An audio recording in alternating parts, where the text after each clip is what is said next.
basically there's a bunch of features on this thing. It lights up, and the lights are on dimmer, so I can control the glowing effect. And it's all going over a tube that we can bolt all of our stuff onto. So we can basically bolt whatever onto any plane. The concept of the mecha glove comes from Seed of Destruction, where Rasputin is opening this portal. In the graphic novel, you'll see Grigori wearing two gloves, and that got pared down. You know, Guillermo thought maybe the one glove would be even better, because then it's sort of it's a reflection of Hellboy in some way. The conceptual phase of the glove was done by Ty Rubin Ellingson. He drew a really cool, you know, image of just the glove. Everything that you see on the glove is on that drawing. Actually, having glass blown for all the fingertips and the stuff like that. In fact, Mike, I want to give this to you. We should paint it to draw on the runes and what have you. And then we'll go in and we'll actually relief that into it. And Mark Satrakian and his team, along with our fabricating people, they just put loving detail into this thing. It's got so many points of motion. This whole thing, you want this thing to pop up, rotate around, and cinch back down. I love it. As long as it moves. If it bumps out, I'm in favor of it. Okay. Would it be okay if it flipped up like that and revealed the inside and maybe turned around this way and went back down again? Like a Ferris wheel. If the inside were like copper. If anything moves, I'm happy. Okay, we'll just make it. I'm a simple We'll make lots of stuff. Yeah. Okay, very good.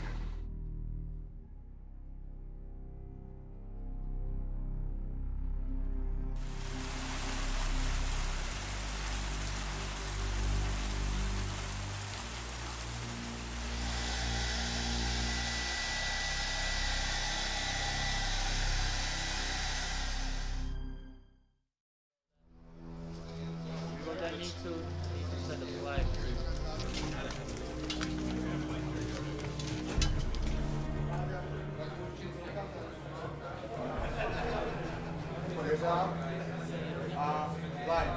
Lack of that armor. It's totally in the shot.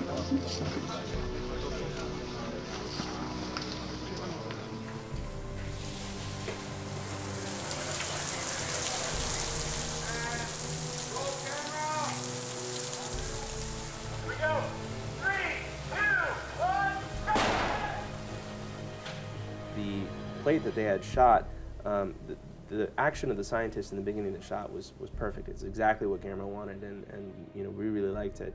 The problem happens about halfway through the shot.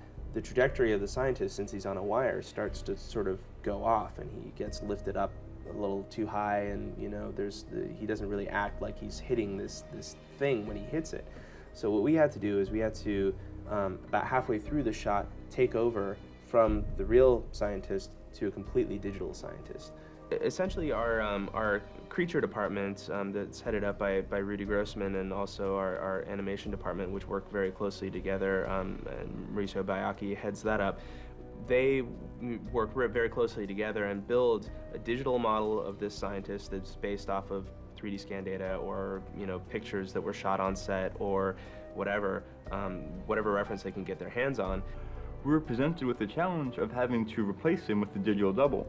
But the most challenging aspect of it was that he was wearing this the scientist jacket, which was kind of in full motion as he's spinning. So as he gets into position and his cloth is wrapped up, we had to have our digital double go in there with his jacket already simmed into place, match that frame as close as possible, and then continue with that same cloth simulation motion.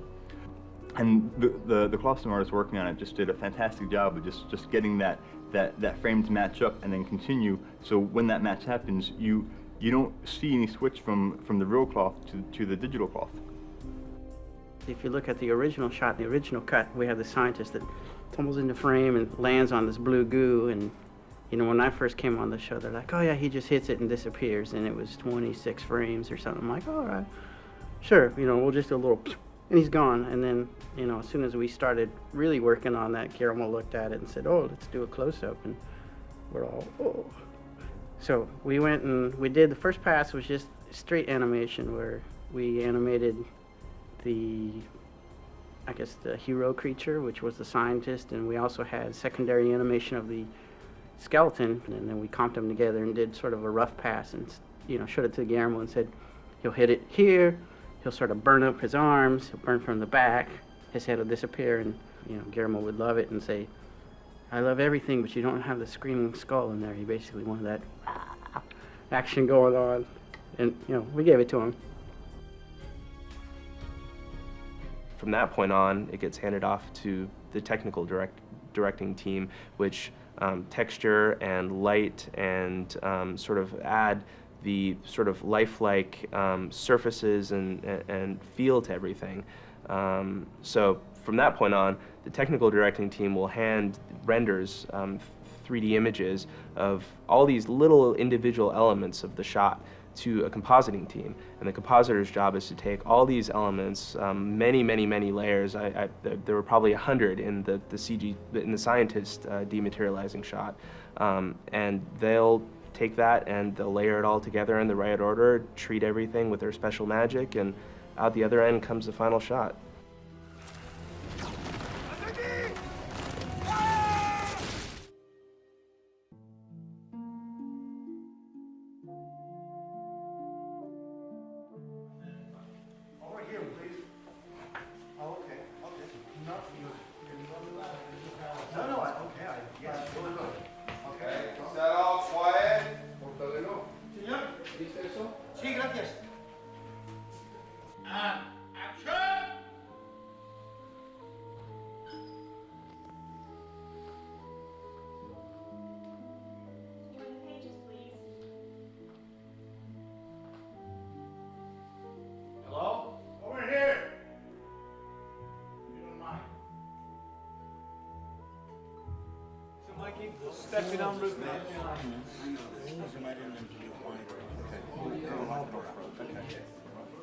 I wanted to start off with an interesting shape to start with. I think the key is to have an interesting shape, because once you have that interesting shape, it becomes exciting to dress it and fill it with. So the three key elements was the water tank, Abe's tank, a fireplace and big doors. And from that I sort of played around with a bit of paper and eventually came up with the configuration that we eventually built. Hello? The sets are extraordinary. They've worked so hard at getting what Guillermo really has visualized, and Mike, because, you know, as a creator, those two have worked together. And, you know, even kind of every single set, you know, the BPRD and all its tunnels, the, you know, Dr. Broom's library, it was amazing. I never realized how extraordinary these things were going to be. The whole of the BPRD interior was built on the stage. In the very early days, Guillermo and I discussed this, and we felt that something which had a sort of concrete nature to it, as though it was something built in the 1940s, would be a good route to take. And there's lots of interest in shuttered concrete. It's got a strength and a power and a feeling of stability, which I hope is reflected in the designs. There were snippets from the comic books, which we thought, well, that's great, let's take that idea and work that into the picture. We've used a lot of the images from the books, a certain amount of Mike being known as character work in the background, sculpture work, that sort of thing. We've incorporated into some of the sets.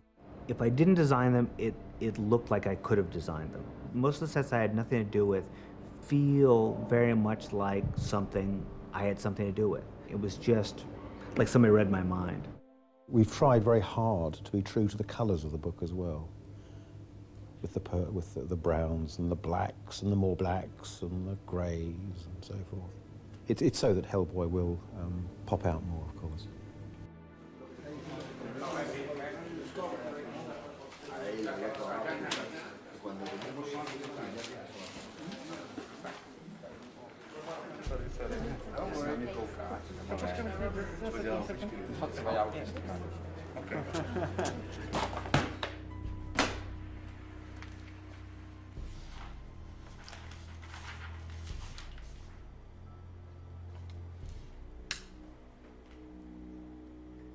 Rasputin's mausoleum.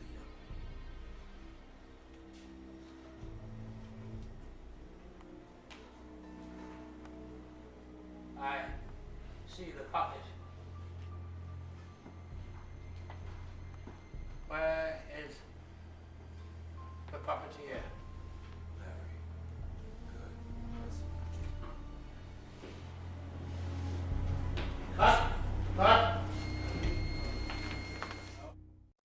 So as soon as he says, I don't know why you chose me, sir, you start looking at them. Okay, well, just, it's kind of hard for me to hear because your buzz feels. So Yeah. I'll give it a go. Okay. All right. But you look fantastic. You're Johnny Wayne Miller of trash. Johnny Wayne Miller of trash.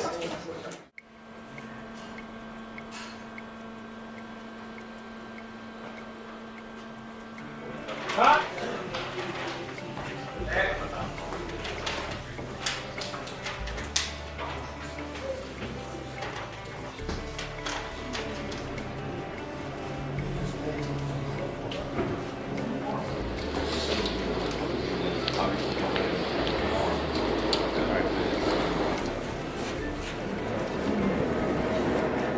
Doug was perfect. I mean, he was tall and lean and slender.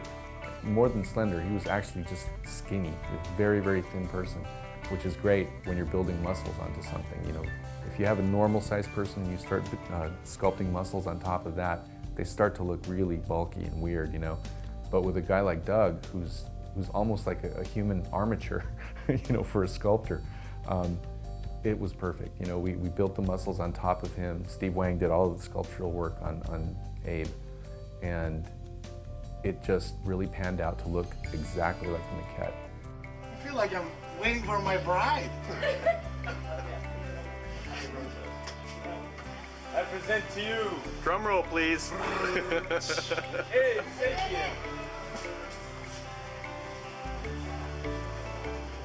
Oh my God, damn.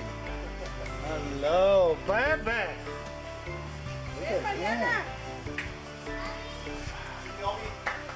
Bravo!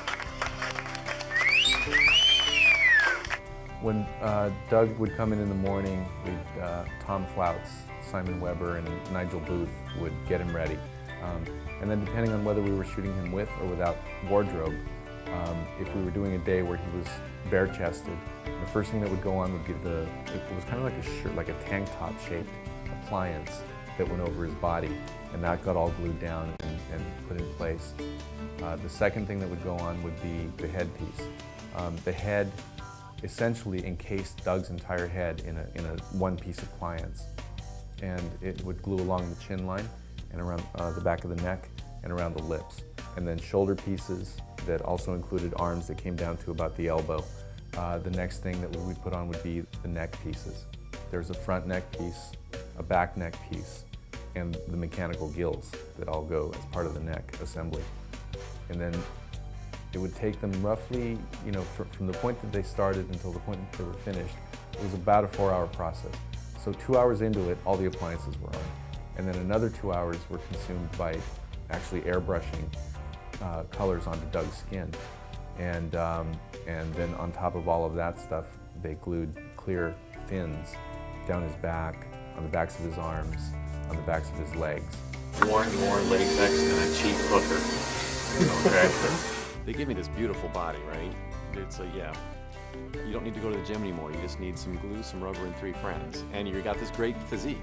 So, yeah, that, and then the parts of me that actually are showing my skin, they spray with this body paint, and they have to do the striping and this. I don't know. They're amazing artists, and it just takes a while. The thing that helps it go by is that I love the guys putting the makeup on me. We get along great. We joke around a lot. So, because you're in there for 5-6 hours, depending on how much they're showing that day. So you have to be able to get along with everybody. Always go. You don't have to be crazy to work it, but it helps. Guillermo wanted Abe to hold his arm up and for his finger to, his pinky and his thumb to hyperextend beyond the point of a human's anatomy. When Abe is performing his empathic powers, we both arrived at the solution to just make an insert hand, a fake hand. And that worked out really well because it was used very smartly in the film. There are a couple of moments when you see Abe's hand come up, the thing hyperextends, and then they cut back to another shot of him where he's already doing the thing that he was leading up to doing. So you miss it almost, you know, you don't really notice that something weird has just happened, although your mind retains that, it's like, that didn't look quite right, but and yet there he is, you know. So it was very cleverly employed. There, a cistern on the other side. In addition, we also incorporated gills that moved, and Mark used the same sort of technology that he used with the Samael tentacles, with a card that tells the servos to move sequentially. And so when he would breathe, you could see, you know, this undulating motion in his gills that really gave the character a lot of life. But you will help him, in essence, to kill. Cut, very good.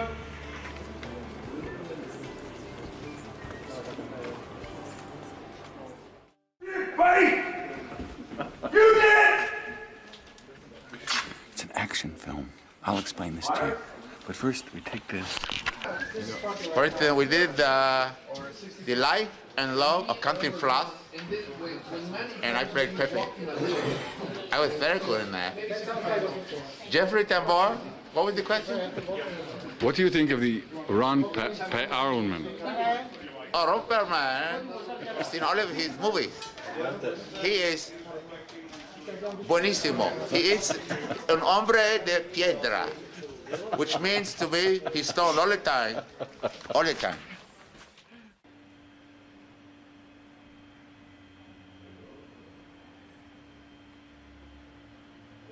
This could, it's so much not a discovery that this could play without dust. You know, because it's not a, we're not underlining. This could play separate. I get you.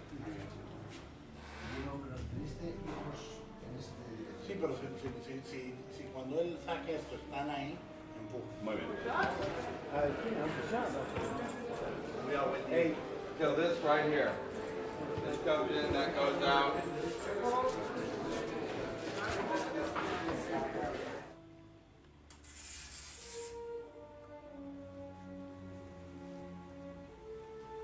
Blood in his veins right up years ago. Only dust remains. Adios. Sí que está en la marca. Lo que quería Guillermo es como un cirujano que se ha autooperado muchas veces y tiene todo el cuerpo lleno de cicatrices y tanto puede tener esta parte del cuerpo pues, puesta más abajo. Era como una especie de muñeco de trapo súper cosido por todas partes. La única idea que Guillermo nos dijo muy clara del personaje es que el personaje se había cortado los párpados y se había cortado los labios. Sabiendo que tenían que ser cicatrices y que el personaje lo que hace es cortarse la piel y recosérsela y tal, empezamos a pensar, bueno, pues le pondré una cicatriz en el brazo.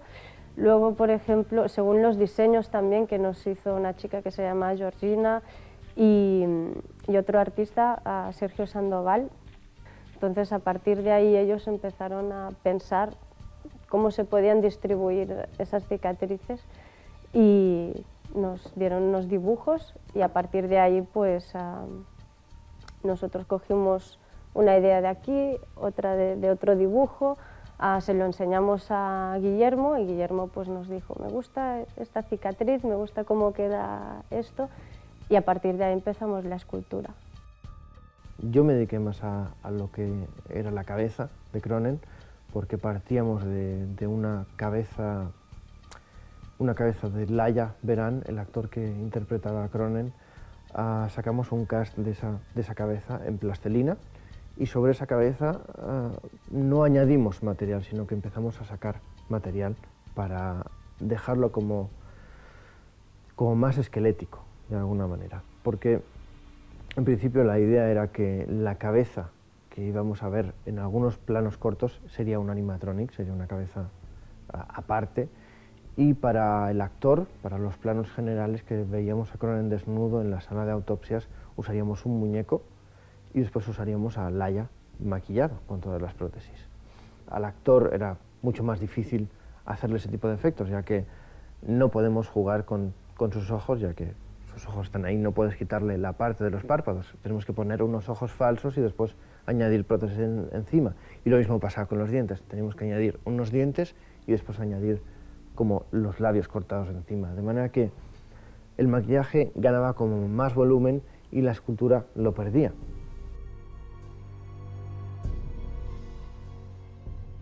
Creo que se lo inventó Guillermo. Aprovecha la secuencia de comienzo de la película donde Cronen sufre una explosión y se le vuela la mano, y cogí eso como excusa para poder construir una mano mecánica.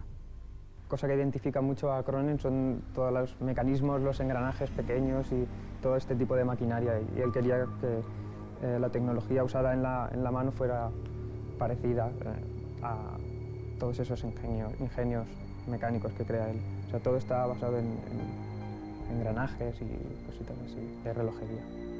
Aquí hay un pequeño servomotor que está retocado para que no deje de girar. En lugar de tener un tope, lo que hace es girar infinitamente hacia los lados, en una dirección o en otra y a diferentes velocidades, y controlaba estos pequeños engranajes que sacamos de un montón de relojes que tuvimos que desmontar.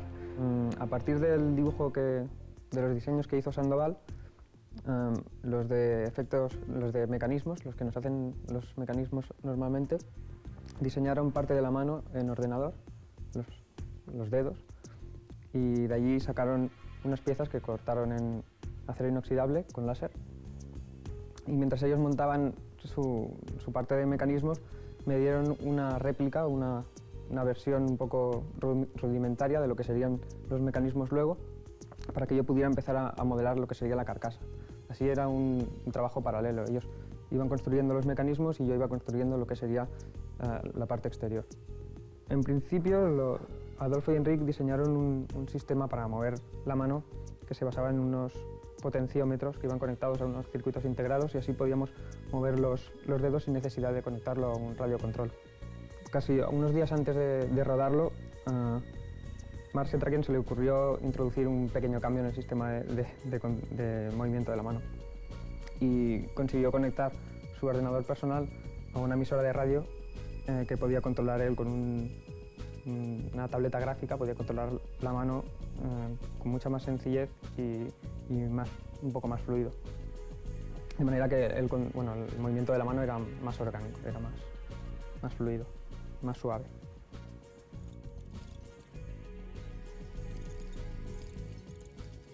Aparte de sacarle el molde de la cabeza para hacer las prótesis, luego las utilizamos también utilizamos la cabeza para hacer la máscara. Ahí modelamos la máscara en plastilina, entonces se le hace un molde a la máscara y de ahí ya sacas la copia, en este caso de resina. Cuando nos pidió que teníamos que hacer las máscaras, escogimos me parece como 4 modelos de máscara diferentes. Está el el que más se parece en el cómic, que es el de la Segunda Guerra Mundial, más la Manchester Library. Y después tenemos, por ejemplo, la máscara veneciana, que era un concepto muy extraño, porque Guillermo quería algo más humanizado en la máscara, que diera como una sensación más enferma al personaje.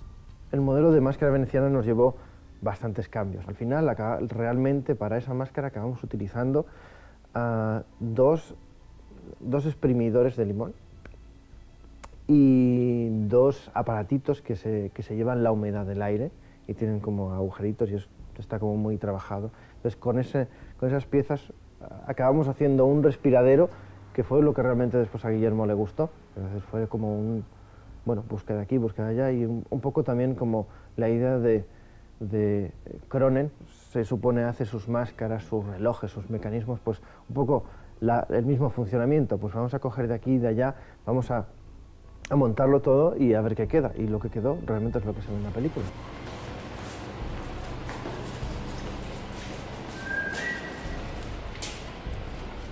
No, you first. I see the puppet. Right. He's a good-looking chap on that. I don't. I am really sorry. How are you? Fine. Oh, I killed you, bro. Huh?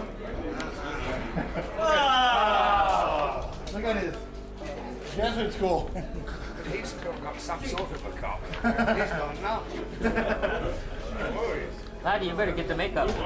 Yeah, I am pretty. In, out, now move, bam! That's it. So we do that. He breathes in and out twice, and then gets up. Hey, Mark. And action!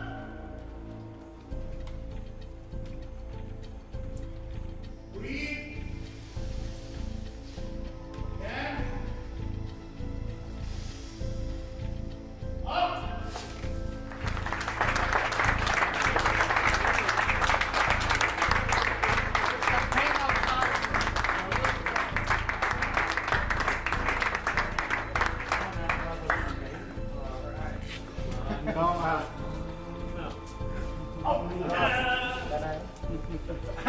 Christopher Lloyd is back.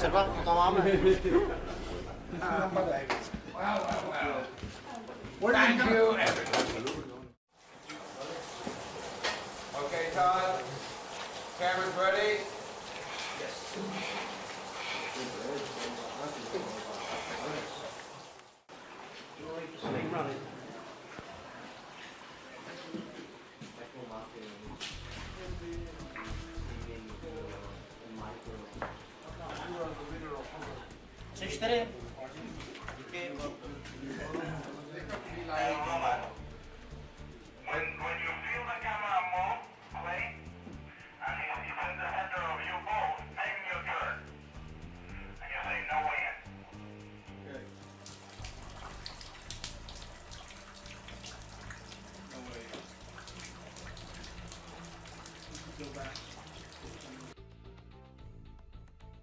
His stone hand, yeah, that's a fully mechanical, articulated hand.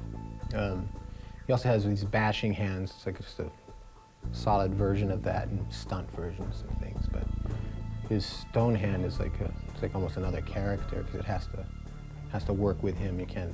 It's almost like Ron has to operate it. He only can work the wrist inside, but the hand itself is puppeteered by Chad Waters.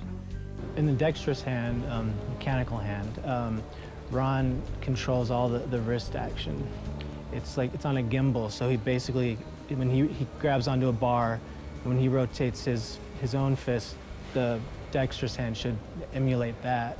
And then I control just the fingers, finger and thumb. The hand has like probably 4 different programs, because I only have like 2 sticks to control, so one stick does like the index and the thumb, the other stick will do, the pinky and middle. We have lightweight versions, so that you can really hit something and not, damage it too badly.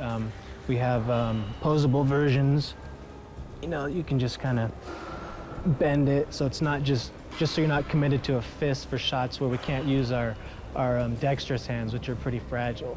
There are times when Guillermo wants a shot, where, we're going to be jeopardizing the mechanical hand.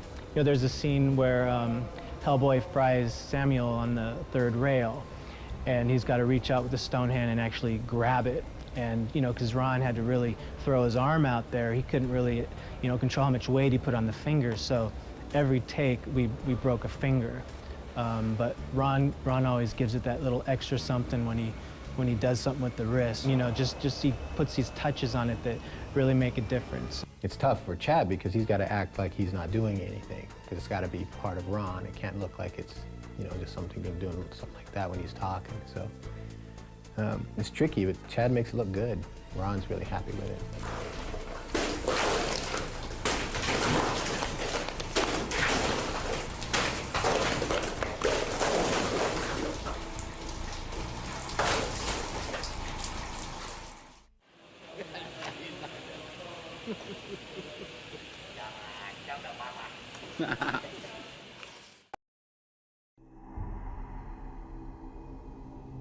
For the Behemoth character, we had Mike Elizalde, Spectral Motions Company. They sculpted a maquette, and a maquette is like usually a 12-inch sized sculpture or model of what a character is going to be. They sculpted a maquette of the Behemoth, gave it the paint job that was based on Guillermo's designs and requests, and Win Barlow's designs as well. Colors, they painted a certain color and gave it over to Tippett, and that's when they completely, they made their own completely digital model, not based on anything, not based on a scan at all. Because it was so huge and had so many tentacles, we couldn't do a scan of that because it was never sculpted at a relaxed mode, because it would be this flat, weird thing. So the only thing we really scanned, I think, of the behemoth was its open beak mouth, but that's such a small part of it. The first thing we did for Behemoth, after doing the initial animatics, was just work out like some just general animation. Like we had a cycle of the Behemoth just sort of standing still, you know, and all his mouth stuff was doing this, and like his tentacles were kind of doing this kind of thing, and he was just sort of, you know, like, you know, waiting for the phone to ring and just hanging out. So he was just sort of sitting in place, and so we could just plug that into a shot, and it would have most of the ambient motion in there, and then we would have the hero tentacles that would be flying in and, you know, grabbing stuff and throwing Hellboy around. And those were just the main challenges. There was to try to make them look heavy, make them look like they've got a lot of mass behind them, and try to get away from the just kind of like CG look of just kind of like tubes on computer-generated splines just sort of flying in. So we were just working on the tentacle action gear and trying to get, you know, get some more different action when they get cut. You know, the pieces like that guy should retreat and kind of. We're going to have some follow through on the tip and stuff like that. And with him, we just relied on just putting in lots of animation controls and then doing some dynamic type passes afterwards. So he didn't get the standard muscle system because he didn't really need it. Behemoth was just like, you know, squid stuff and tentacly action. It's hard, you know, some of the stuff, it was hard to get reference. Like Behemoth was hard to get a reference for because he has to do kind of real anthropomorphic actions. Like he's got his tentacle, he's got Hellboy in the tentacle and he's flipping him up and grabbing him, and you don't really have any reference of octopi doing that kind of action. So it's pretty much just up to the animator to try to act it out with his human arm and figure it out. One of the bigger challenges than the Behemoth itself was to duplicate the actual set that they shot the plates in. The majority of those shots were all computer-generated sets, and to duplicate that exact look and to cut between the sets back and forth was quite a challenge. Quite a few of those shots are completely computer graphic, you know, where we created the set, the camera move, and the characters. So it's, you know, there's nothing real in a few of those shots. So it was very important to, you know, get the camera work in, get that approved by Guillermo, and then treat that as like a plate, a photographic plate, and then start roughing in the animation of the characters.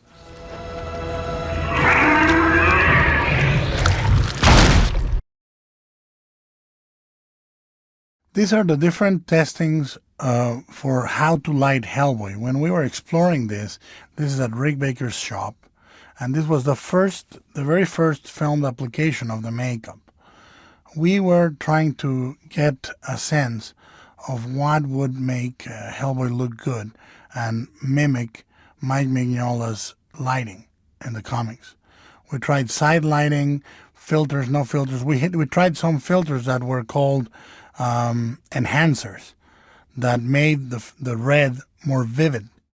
But quite frankly, if you're going to do that, it contaminates a little bit the other colors, and we found that we could do that in the digital timing in post, so we abandoned it.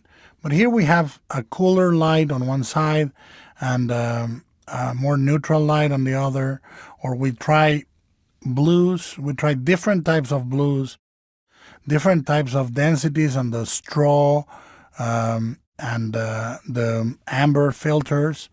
So we were trying all sorts of gels to find the right color pattern to light Hellboy. We were trying one of my favorite gels called Steel Blue. We were trying one called Deep Blue. We were trying all the straws or the ambers. We were trying neutral densities with the red filter enhancers and so on and so forth. And we found very easily that Hellboy had to be lit always to have a Mignola effect from above, or as many times as possible from above. Here we find out what not to do, which is don't light him from below, because he would look like a mask and he would look too monstrous. And also, if you notice on the makeup, we were trying to have his scar be more than texture. It had a little bit of a color there. We also got rid of that, and we changed the shape of the horns. The horns were flatter. They became flatter to match more the comic book style of horns that Hellboy has. I don't like the little skin flap around the horns, but by that time it was too late to change it for the shoot. We fought it by gluing them really tightly, but it's still there. If there is hopefully a Hellboy 2, we will get rid of that. And this is the final test where we nailed the Hellboy lighting, at least for his intro and so forth, which is from above, neutral and soft lighting, using Kinos. We were using tungsten lights, we were using Kino fluorescence to light him, and going through those, we found the right light to find the graphic starkness of Mignola. This is like a Mignola frame right there. And we were also experimenting. For example, here we have a bounce light on the right. It's being bounced, so it's softer and more diffuse, and a harder light on the left. Guillermo Navarro is an extremely methodical, extremely thoughtful guy, but he also uses these instances to, by instinct, choosing and finding, and he's a real artist with the light. We bounce ideas off each other, but at the end of the day, when the time comes to see something that is right, we almost say it at the same time like a chorus. That's it! This is one of those blue filters that we were trying. This is, if I'm not mistaken, the steel blue. It's hard to tell with an untimed electronic copy. But also, one of the reasons why we were worried is because red acts very weird with blue light. Look at it. Here Hellboy becomes chocolate color. He becomes almost brown or black. And what we had to go through was to go through the gels to find which of those gels preserved the most red on the screen, and which method of using that gel for lighting would allow us not to have Hellboy look like this in the movie. We also came up with the idea of what the source he could have would be.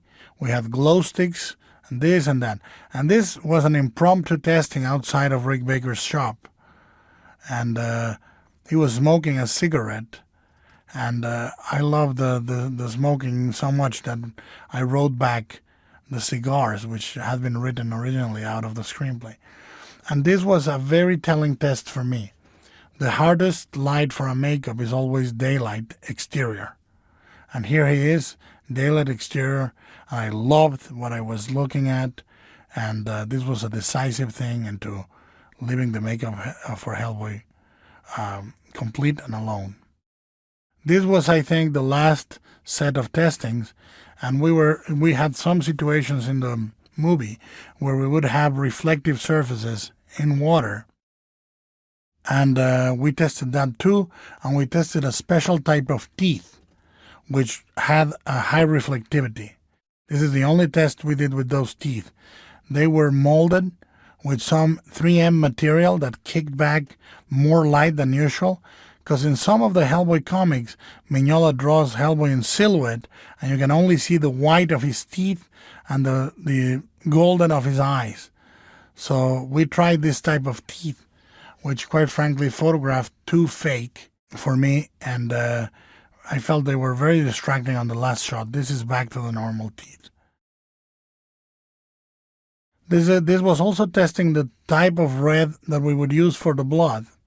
Again, red is the trickiest color of the spectrum, and we had to find a hue of that red that would have enough contrast with his skin, not to look like water trickling out of his nose.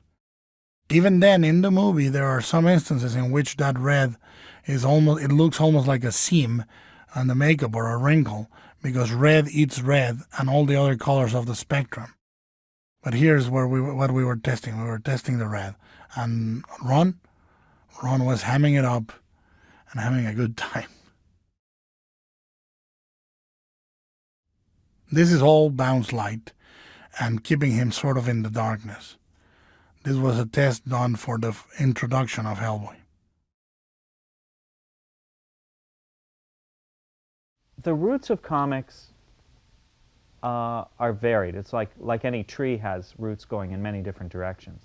Whether we call it comics or not, that idea of telling stories with one picture after another, we can see precedents of that in Egyptian wall paintings, the Bayeux tapestry, things like Trajan's column or certain pre-Columbian picture manuscripts. One of the interesting things that happens when you see comics in that light is you realize that when print came in the 1600s, 1500s, 1600s, comics went through an enormous change. The shape of modern comics actually begins to crystallize about 500 years ago with certain European broadsheets. And these are, if you were to see them, you wouldn't believe how much they're like modern comics. They had word balloons. They were in the shape of scrolls, but they were actual word balloons that told you what the characters were saying. There were captions. They were multi-panel stories. They even had senseless violence. They had almost everything that we associate with comics today. And what's most striking about them is how very quickly the shape of comics, of printed comics, came in as soon as you brought in the technology of print. You had rectilinear panel borders. You had all the cross-hatching, line drawings, all of these things. The reading order, going left to right, in columns and rows, all of these ideas came together in the 20th century to culminate in the modern comic strip first, and then in the comic book in the 1930s. There's a sense when one genre begins to dominate an art form, you can get a sense in the industry that it was somehow manifest destiny, that the art form was destined to be about that one thing. And that's where we were in the late 20th century with comics and superheroes. Everyone felt, well, obviously comics are particularly suited to that. And when you say that comics are good at exploiting a genre, it's really just a hop, skip, and a jump to say, well, maybe that art form is only good for this particular genre. Maybe we should just stick to what we know, stick to what they're good at, and not try to branch out, not try to do comics about the Holocaust or romance or ordinary lives. Obviously, comics aren't good for that. Well, many of us disagreed with that notion, and I think, in retrospect, looking at the history of comics since then, in the last 20 years, looking at the international scene, it was clear that comics were not destined to just be about superheroes. It was just a historical accident. I think that there's an arbitrariness about the way that genres evolve. I think if you plucked Siegel and Schuster, the two kids from Cleveland who created Superman, if you just took them out of the timeline and reran the 20th century, you might find that comics, in fact, became something vastly different. It didn't even touch on superheroes for many decades. The word comic, or comics, has many different definitions. Every time we come up with a new one, it doesn't annihilate the old ones, but it adds to our understanding of the medium. So for instance, if you were to use comics to just describe those magazines with superheroes in them and the two staples and the 32 pages in full color, you'd be right. Comics are that. Comics are also the comic strips in the newspaper, the things that you might read with, Garfield or Peanuts, Boondocks, whatever. But there's this other idea that attached itself to the word of comics about 20 years ago or so. And that was this notion of an art form that all of the comic strips and the comic books and this new form we called graphic novels, all of them had this idea in common that as you move through space, you're moving through time. The idea of sequential art, you're putting one picture after another to tell a story. That's the common denominator for all of these different forms forms of comics, and that was the art form of comics. If the essential character of comics comes down to what happens between the panels, then I thought it was worthwhile to try to catalog those. And I came up with all these different varieties of transitions between the panels. Sometimes comics can be just a split second. These moment-to-moment transitions, which were a lot like the frames of a film, where you see one action in a series of moments. Sometimes it's action to action, where you see one subject in a series of actions, like somebody pulling back and then swinging a baseball bat. Sometimes it's scene to scene, where you're moving across significant distances of time and space, like, you know, suddenly it's 10 years later. Sometimes it's just subject to subject, where you have a conversation and you see one person's face and you see the other person's face. All these different varieties have a function, and the degree to which we're asking readers to jump from one to the other is the degree to which we're asking the readers to do more work or less, where they're sitting back and letting us just wash over them with these sensations, or if we're asking them to lean forward and really do some deductive reasoning to figure out what's going on. That's the contribution that readers make whenever they read a comic, is they finish that which is incomplete. I show you a few fragments. In each panel I show you these moments, but you have to connect the dots. You have to understand that this person standing and this person running, that they're the same person, and that it's your job to begin to move those limbs and make that run real. So that ability really to create what's between the panels, to introduce, as a reader, to introduce what's between the panels, that's the essential process of comics. So comics as an art form is a kind of call and response between the reader and the artist. That is, the artist gives you something to see in the panels, and the reader brings back something unseen and imagined between the panels. One of the hardest jobs I had when doing Understanding Comics was trying to take all of that huge vocabulary of comics, pictures, words, and symbols, and put them all in just a single container. Just draw a line around them, map them, because I like to map things. The best that I could come up with was this notion that there was a scale that moved from what I was calling iconic abstraction, that is, things like cartooning, where it's very abstracted from what you actually see, but it's still conveying the meaning of the thing, like a stick figure face, for instance, all the way to photography and what I think of as sort of retinal art, where it reproduces what your eye sees. There was really a line there, and you could see almost all of comics was moving across that line, all the way from, say, Charlie Brown and Ziggy, all the way down to realistic representations like photographs or super realistic art. And that was kind of a sliding scale, and different things happened along that scale. But then there was another element that had nothing to do with that, and that was the level of abstraction, because there was meaning and there was what the eye sees, but there was also what's actually on the page, what's actually being painted on that canvas. And that was the element of the picture plane. So that introduced a third dimension to it, where you could be somewhere located on that scale, but you could also be higher or lower in terms of your formal abstraction. That is, in terms of the degree to which you were abstracted from any sort of meaning at all, where it was just about lines and shapes and colors. And that gave me a triangle between pure abstract art, cartoons, and photorealism. And I realized that I could actually map the entirety of comics iconography within that triangle. Well, Mike's an interesting case because Mike is just about square in the middle in terms of the realism to cartooning balance. He incorporates a great deal of streamlined iconography where it's fairly simple if you look at it closely, but at the same time it has that verisimilitude. He loves to represent the way light falls on forms. Shadows and light are extremely important in Mike Mignola's artwork. So he's very much representing what the eye sees in that respect, but he's also abstracting it down to just the essentials. He'll take out every unnecessary detail until he has just exactly what he needs. And he finds the shapes on the page very compelling, so he sort of rises above that line, somewhere up more towards the middle of that triangle.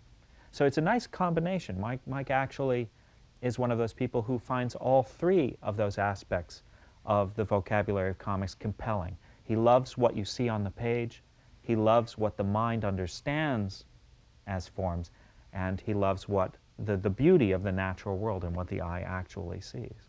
Mike Mignola's artwork, for instance, uses a tremendous amount of black, shadowy areas and solid colors to give it that sense of solidity and morbidity. You know, that it's got dynamic range, and that there are a lot of crescendos, highs and lows, a lot of timpani in his artwork because of that black-white attack, and because he uses the colorist that he works with very closely use a lot of large flat areas of color. It has that dynamism, but also has that darkness and that sense of grave import, you know, that gives it its punch. Early in the 20th century, artists began to suspect that maybe there was a connection between the senses that could be exploited in art. People like Kandinsky were very interested in this idea that by choosing a color, you might be able to evoke a particular emotional response, or you might be able to evoke a sense of other senses like sound.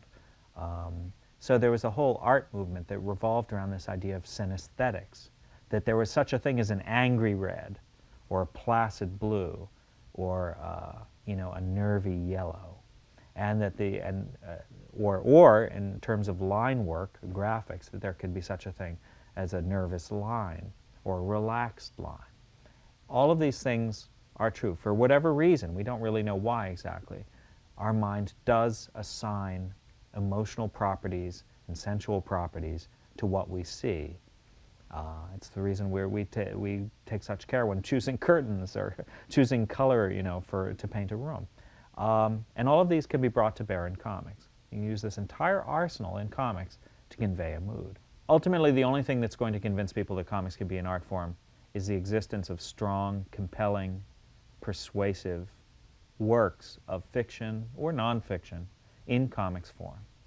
And that's beginning to happen more and more. I think artists like Craig Thompson, Art Spiegelman, Joe Sacco are beginning to break down those barriers, one reader at a time, one book at a time, by simply telling stories that cannot be ignored.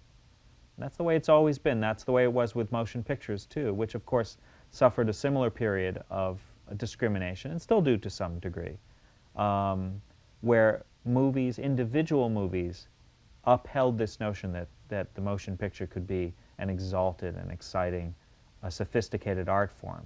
But they did it one movie at a time and one viewer at a time. That's the only way to do it ever, is with individual artistic visions. Guillermo wanted to use, again, as another tool besides going all digital, miniatures to blow up a building, basically, to blow up the Bellamy Hospital. Gene Warren is a miniature artist. He's kind of a legend. His family's been in the business for years upon years. He's Gene Warren II. His father also did miniatures back from, I think, the 40s and 50s up to the 60s. And then Gene started his company up, I believe, in the 70s. And now he has his other sons working on it as well. So it's a full family business, and they do some amazing miniature work. We hired them to do a BPRD model and the Bellamy interior and exterior explosions. We didn't build the entire hospital. We built 6 windows wide on either side of the main entrance. If you're very far away from something, it's easier to go with smaller scale. If you're going to be in close on everything, the bigger the scale, the better it's going to look. 6 scale is one of those things that is sort of a happy scale for all things involved. We used plaster, actually, with different amounts of sand in it in order to make it more or less breakaway for the parts that came apart. And colorant. The bricks were made out of plaster but colored brick color. And then it was put together piece by piece, like you would build a building, the areas that broke away. And then beyond that, it was plywood with just a coating of, in some cases, just the paints, other times a little bit of like a wallboard compound. In the real world, you have, especially outdoor things, you have, and especially old buildings, you have decades upon decades of rain and dirt and a buildup of elements on the buildings that if it isn't there, you notice it. So the best way I like to do it is just get washes and water and slowly wash in different colors, browns and dirty type things, throw some fuller's earth and dirt around and keep washing it off with water, just over and over. When you're doing miniatures, the director expects detail. It's more controlled. You can, I want to see it perfect. Matching the exterior Bellamy Hospital was a little challenging. They had certain shadows that we had to recreate. They had certain lights and windows that we had to recreate. But just the testing, to make sure that the timing's correct. You just want to get in there and you want to shoot the real thing. Ready.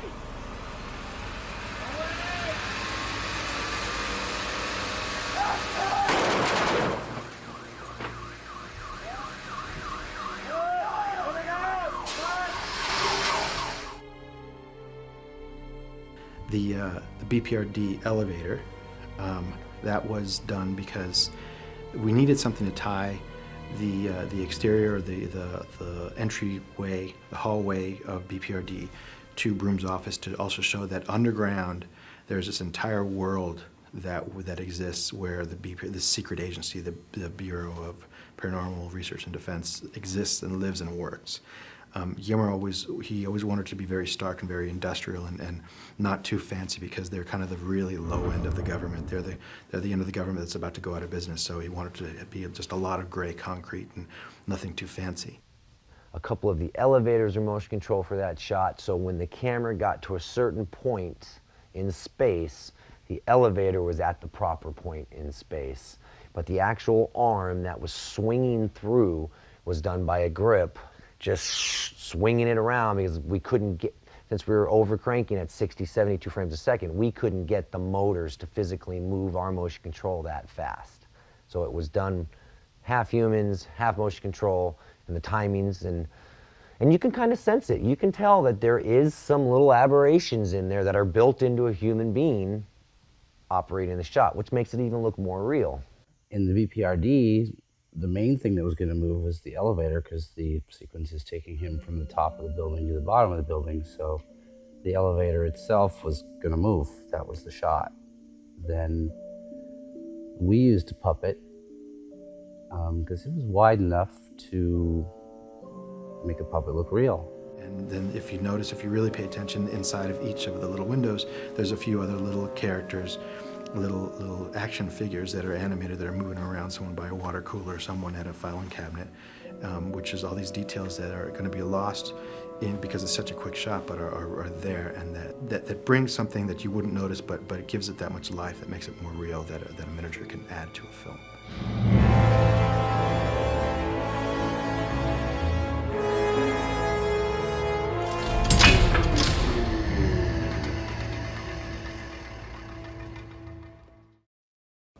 I felt it was, for the first time, something totally unique. A monster is a good guy, and he fights monsters, then I pretty much achieved my lifelong goal of doing nothing but drawing monsters.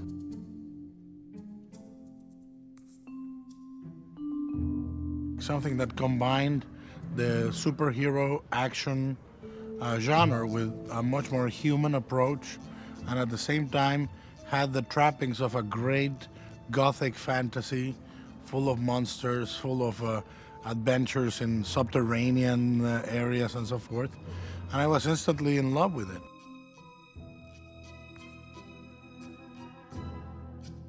I've always enjoyed reading old folklore and legends and ghost stories, and I wanted that kind of stuff, but I love you know, old monster comics, real, you know, the Jack Kirby Marvel comics.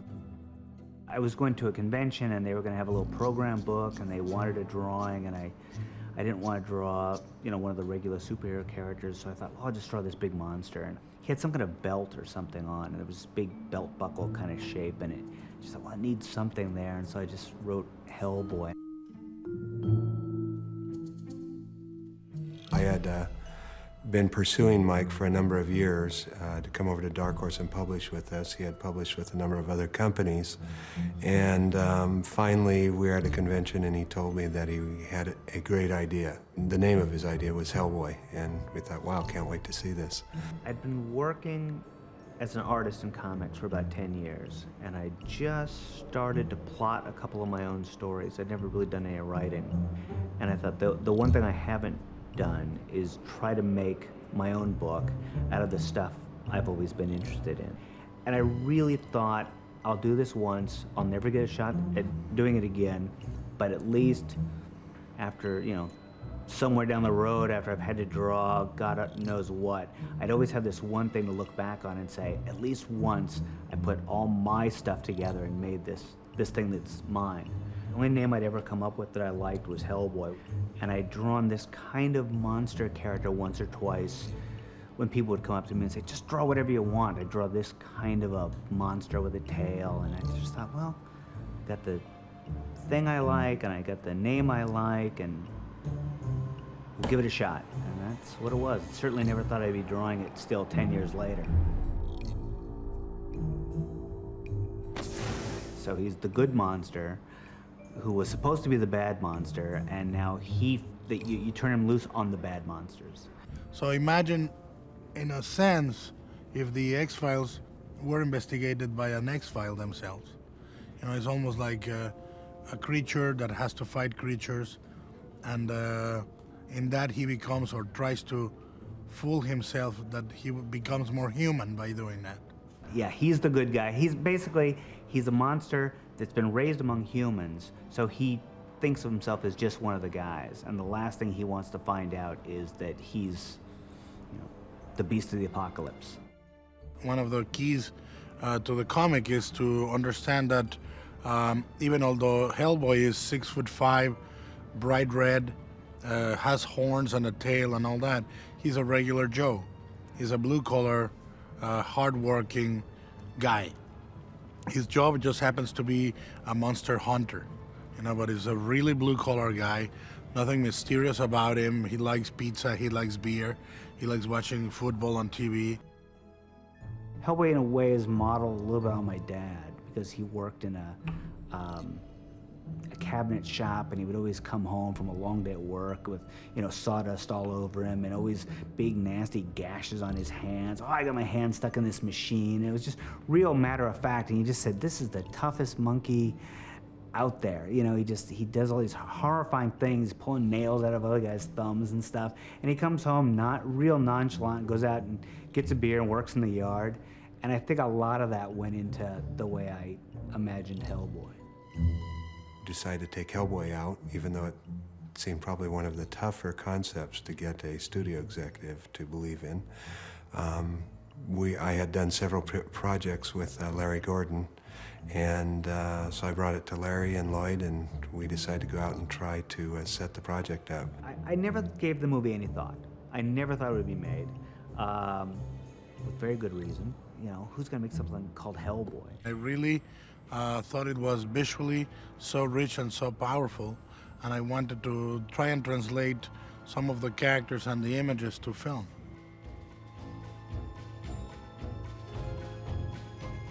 We were introduced to Guillermo about 6 years ago.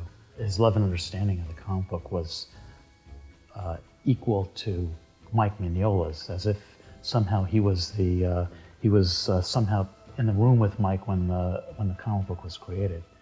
We took him up to Portland and introduced him to Mike Mignola, the comics creator, and the two have had a love affair ever since.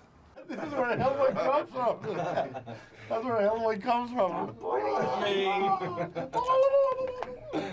When we met and we talked about it, it was very clear to me that this was probably the only guy who could make the movie.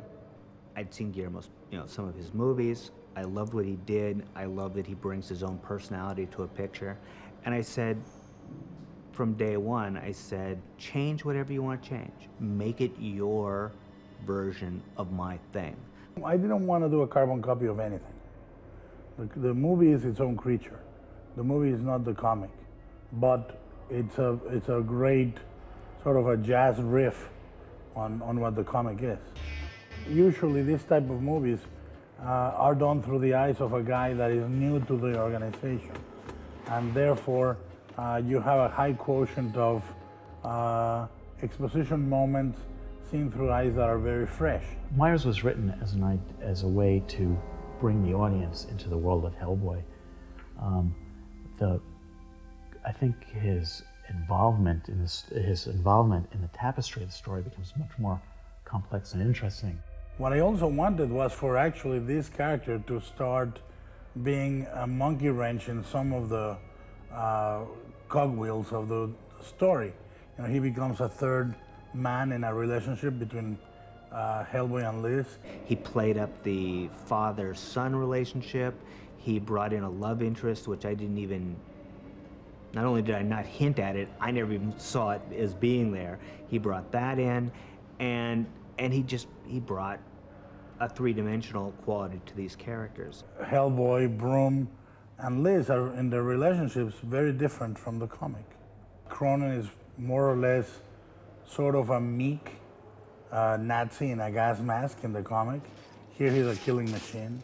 Cronin, while a lot of his physical appearance is based on my character, he's a real Del Toro character. It's really interesting, the scenes where Hellboy and him duke it out. It's like watching a Mike Mignola character fight it out with a Guillermo del Toro character. We have a really interesting Mignola del Toro collaboration, as opposed to somebody just trying to second guess me or somebody doing a completely different picture, ignoring me entirely. There's a lot of me in there. There's a lot of things that are different, but it's very true to the spirit of my stuff, because he's a huge fan of what I do. I am a big fan of Mike. To this day, he's one of my heroes. I said to him, I don't want you to think this is my movie and that's it. This is our movie. You're a partner and I'm the director, but you are the creator of the characters and the world.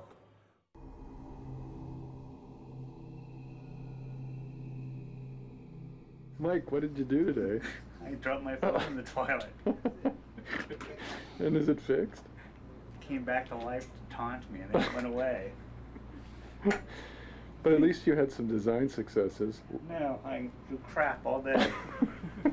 I'm incapable of drawing Ron Perlman based on a photograph of Ron Perlman as Hellboy. But of course, you are the most logical choice to do the Hellboy version of Ron Perlman. You'd think. Where's Tim Bradstreet when you need him? And look at the hand. Can I have one? Yeah, I've got a pile of mine. I have one in Austin, but it's not enough. And I was saying to Wayne, if pattern that thing on Sandmail with some of these same kind of shapes, so it kind of relates them a little bit. And then I would echo it here too. Oh, I had an idea just to play opposite that, I think it's. I tell you this, since he's gonna be chest naked only once, this can be confusing. And like, is it a scar? Well, I think that's cool. Not really confusing. But It's your confusing design. It's your confusing movie. Oh! No, if we're gonna do this, I'd rather do it on this arm than on the chest. Like, it went on a little bit. I thought about that, just picking up a swirl, it gets that Celtic That's it, armband. yeah. He could even get something here, but no more than Oh, that. yeah, how about something like, it kind of comes up the back. That's fine. Okay. Mike actually did a sketch of the glyphs that are like in his stone arm but travel up onto his own arm, up to his shoulder. So he had just kind of sketched that on a little toy of Hellboy. This is the idea for the body. Hellboy was actually something that I was a fan of, and went to Matt and said, look at this comic, it's really cool. As soon as he saw it, Matt fell in love with it. Chad had found this comic book, Hellboy, and he showed it to me. He said, Matt, you got to read this thing. And I'm not really into comic books, and Chad is. And so I picked it up, started reading it, and just fell in love with it. It's just so great. And then I found out that Guillermo was making a film of it, and Chan and I decided we gotta get a hold of this movie. The first thing that we did was more of a figure piece, just to get an overall feeling from the comic, and again, just get a feel for something in 3D. And just did a miniature version of Hellboy.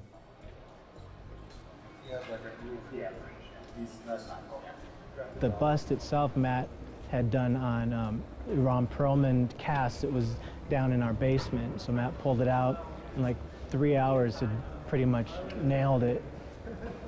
Because we were thinking the only person to play it would be Ron Perlman, so went down in the basement at Rick Baker's and got a life cast out of Ron's from Beauty and the Beast, and just started knocking out a sculpture.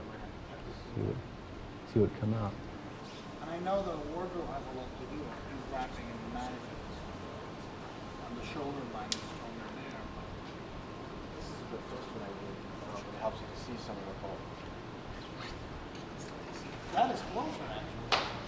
That was Ron that much younger, so there were some problems later when you got the real Ron now, but Matt was still able to nail the same look, because Guillermo was so particular about having that exact look of the bust, but Matt pulled it off, nailed it.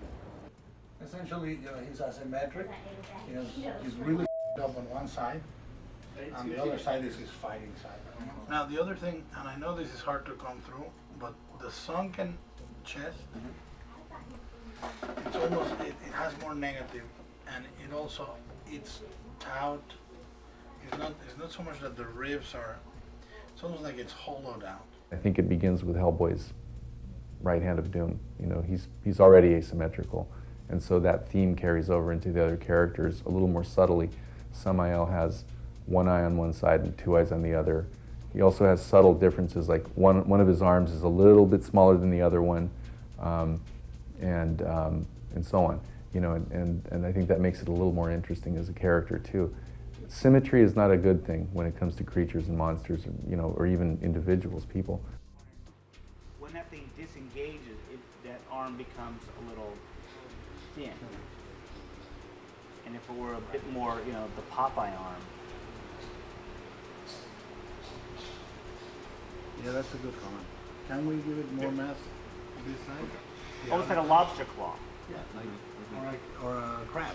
Yeah. Yeah. Simeon, calm down. It's ridiculous. It's like Cinderella. Calm down. like with a little tear in your eye. Ooh, calm down. It's beautiful. Who sculpted this? This is Jose Fernandez. He's beautiful. Yeah, he really is a beautiful sculptor. He does amazing work. Oh.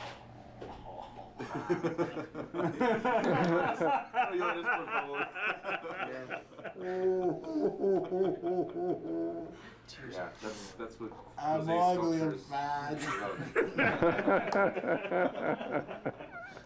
Look at him. God. Yeah, he is. We used the information that Guillermo had given us and the artistic abilities of Jose to really nail the maquette on the first treatment. Concave chest, more or less. Concave, or just do something that changes the human proportion. Here, the tentacles will get rid of that. The arms we will get rid of.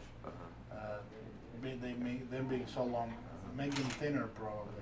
This seems like an odd Yeah. shape, No, but we- once this stuff is kind of wrapped up I think around we it, will, it's going to be great. very unlikely approach this creature from this angle. Yeah. No, I tell you! Stop it! You childish imp! For the sequence with Behemoth, we came up with some conceptual art that was done by Carlos Huante and showed that to Guillermo. And the first pass, again, he really loved. It's like, I think Carlos did like 5 or 6 drawings of Behemoth, and there was one that looked exactly like what ended up in the film. And that was the one that Guillermo just said, that's it, that's the one, let's make this one. So then our job was to create a maquette, probably like a 1/10 or a much smaller maquette, for the Tippett people to go in and build and model based on the maquette. Make this one shorter. you know? Right. So that we can really get a good look at Yeah. that. So it's not, because this is going to be too much like what we've already seen. Right. Yeah, just make them shorter like this. That's cool. With the spikes and everything, right? Yeah, with the spikes and these are like suction you know, cups. like well, it's like insects have the each one thing has one pushes, one grinds. Right. This would be the grinders. The others would be the pushers. Yeah. It's just great. It's great that someone pays attention to how much work we put into this stuff because mostly they don't. No.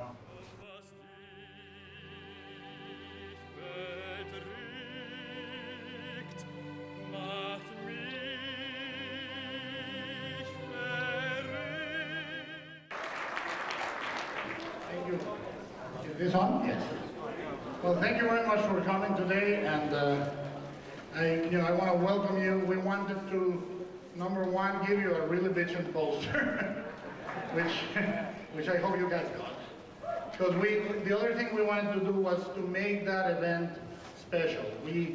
One of the things we wanted to do, we didn't want to make stinky keychains or, you know, postcard that you wipe your ass with and stuff like that. We wanted to give you something that Although you're welcome to if you... You can wipe your ass many times with the poster, it lasts a year. And we wanted to give you something that me as a geek would lust after. You know, we wanted to give you something that I felt was a collectible.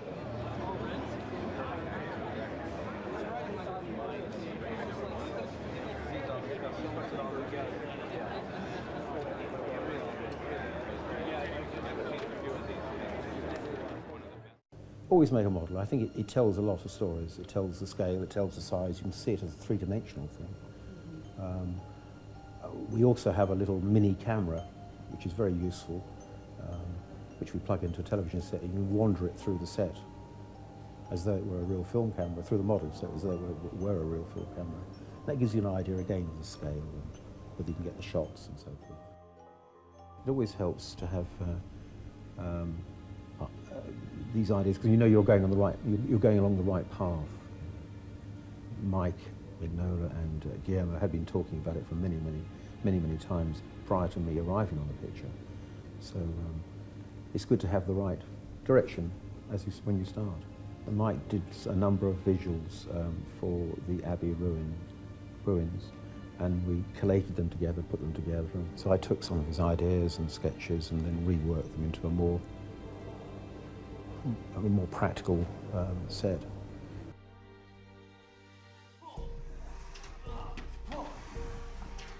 One of the first challenges that Guillermo and Patrick Palmer, our executive producer, laid out for me was to do as much as we possibly could physically on set. So to answer this big question mark out there of what we could actually do, we rented a soundstage, built flying systems.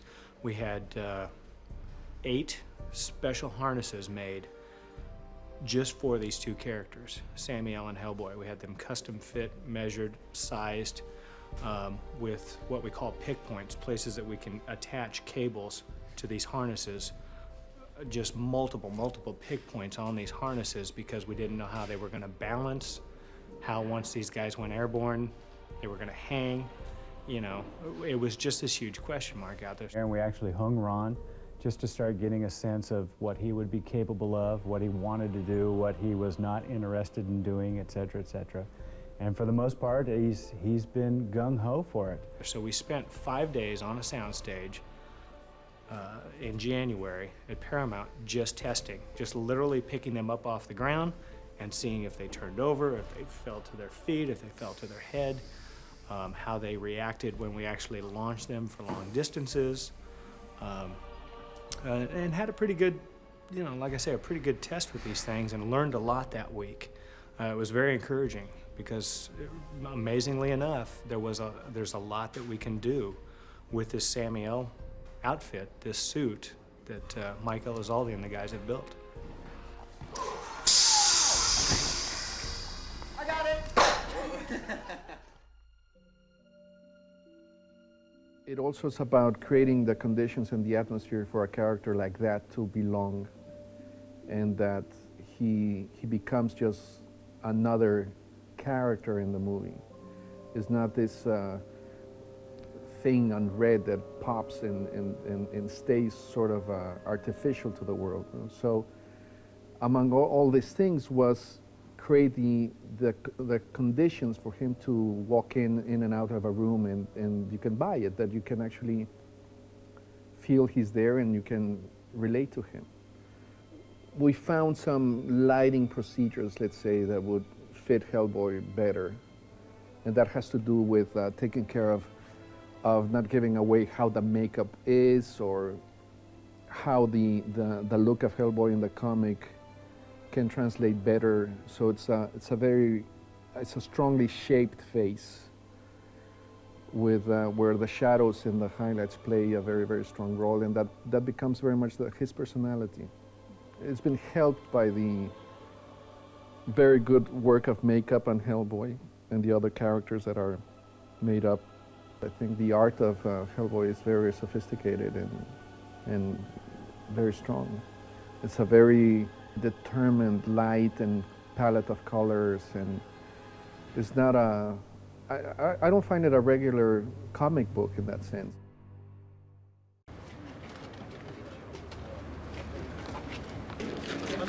Yeah, how are you?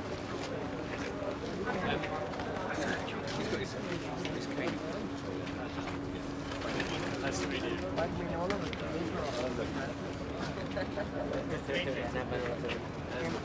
We have patterned the wig. Here we go. Call rehearsal, please. We're going to add one more bit at the end where he does like the ironic smile when he says there's not such a thing. We can compress it to that, and that's when you need to be here.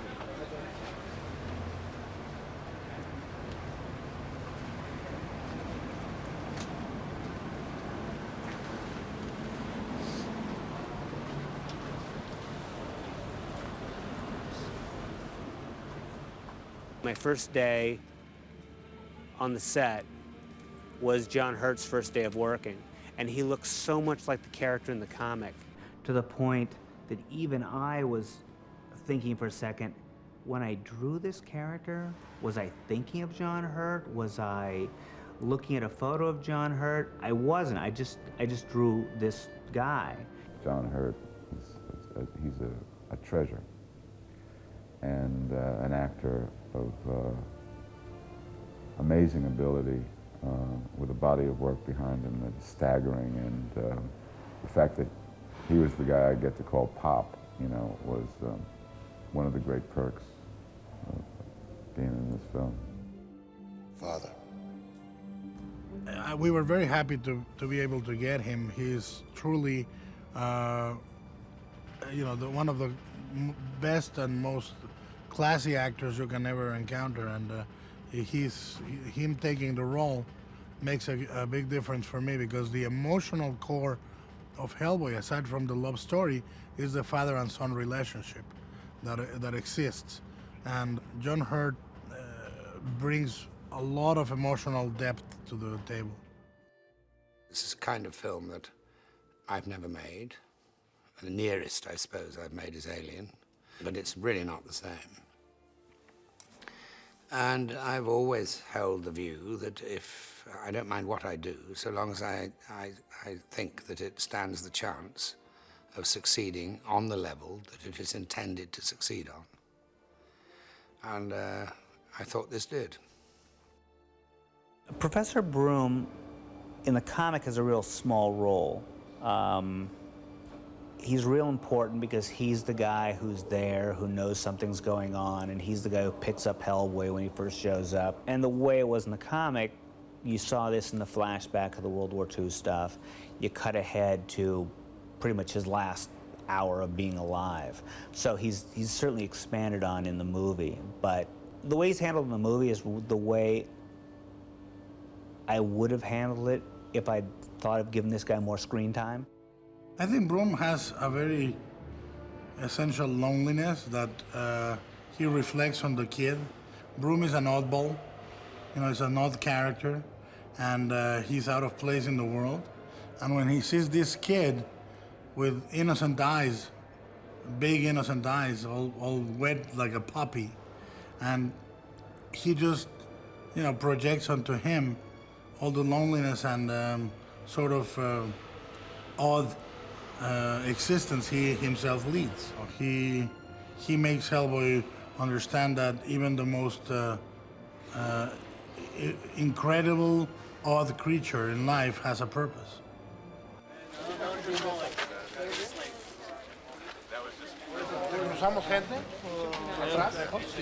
Mike? Mike, please.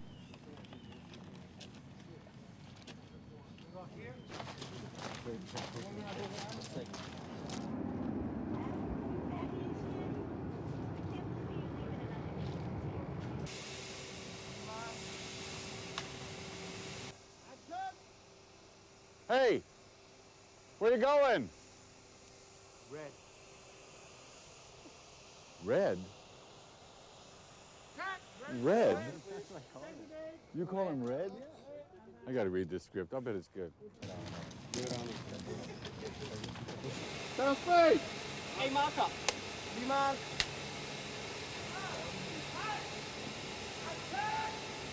60 feet further, comrade! 3 rows. Here is Ivan Klimenkovic. Go that way, red monkey.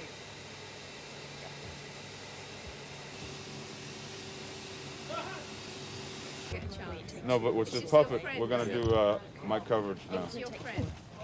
Okay. And what prints were you on? Thank you, Ron. Okay, fellas, good work. Thanks, Ron. Now, we really get the picture. It's true. In the morning.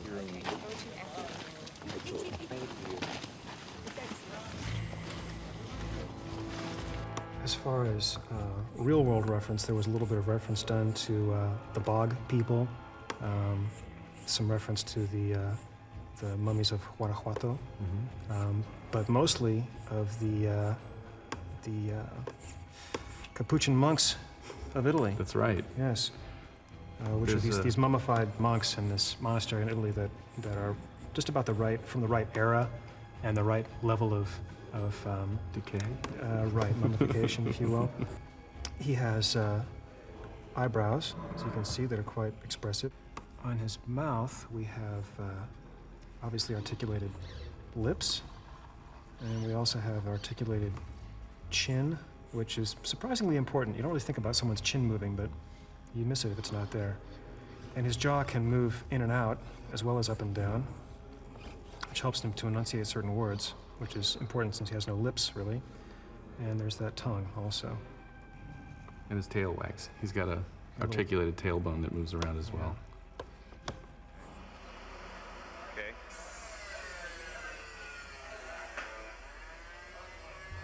Go to the gravestone. There you will find sanctuary. But this, fans of Mignola's work will, I'm sure, be really happy with this character. It looks just like it stepped off the page. Yeah. It's really quite amazing.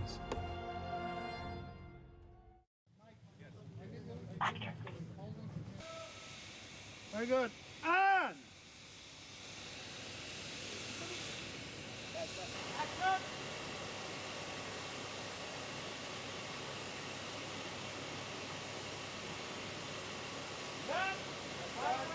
Cast is wrapped. Thank you very much. bravo! We wrap to the trucks and then make a move over to the church. The cemetery has finished the movie. Yay!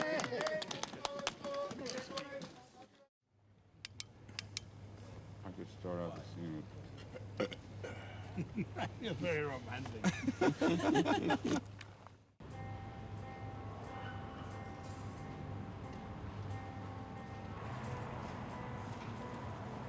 Back so soon?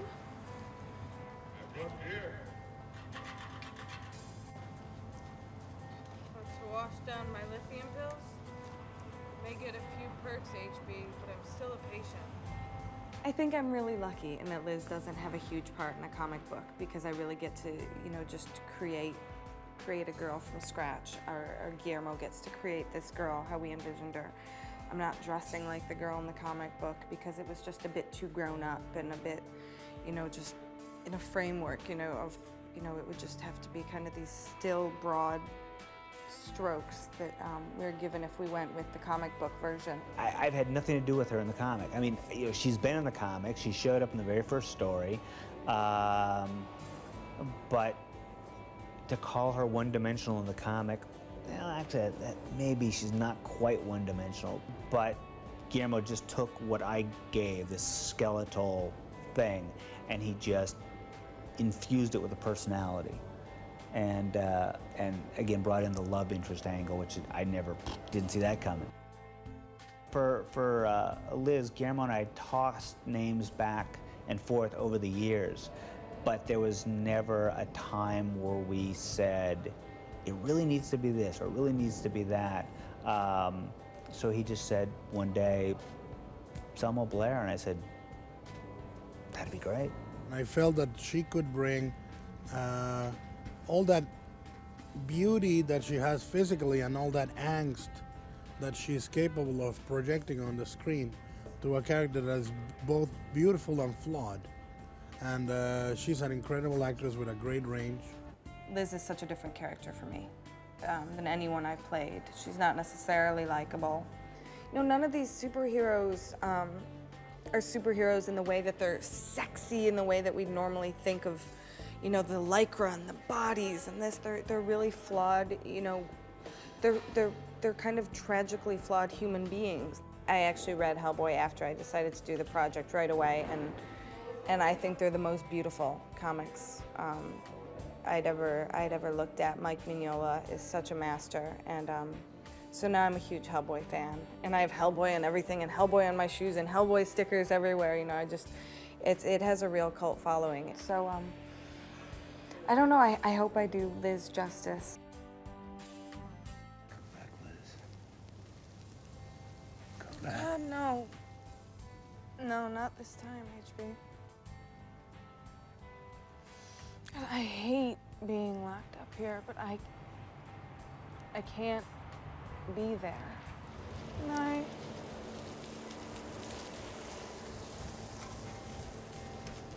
Yeah, I gotta go too. It's better if I hold longer anyway. I mean, you know, it'd be like great if I could just like land like a cat, hold it for a second, figure out my next move, and then there it is. Hey, Martha. Hey, Mark. See, Mark. 3, 2, 1, action!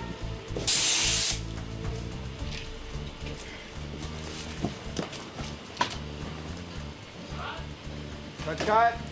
The only thing I can think of is we changed something on Jim. Can you just hang back a step or two? Can you try to do them up? What became known as the West Side Highway sequence was a huge challenge. The trickiest part for us stunt-wise was the part of the sequence where Hellboy, chasing Samuel, has to run, leap up onto a trailer, run across the trailer, jump off the trailer, over the cab of the truck, land on his feet, and continue on as if he had jumped over a small log running down a path. It took us a couple days. We brought in some cranes. We built a big flying system over the top of this, and we got it done, but it was, again, a challenge. And we were shooting at night with a huge crowd, cameras everywhere, which you come to expect on a Guillermo del Toro picture. Jimmy Hart, for the most part, has done a lot of the big stunts, a lot of the big wire gags. Guillermo del Toro is just really comfortable with Jimmy. He knows Jimmy. He knows Jimmy's always going to deliver. I've mainly been doing the wire work, a lot of wire work, air ramps, ratchets, decelerators, just all along, all the fun stunts I get to do.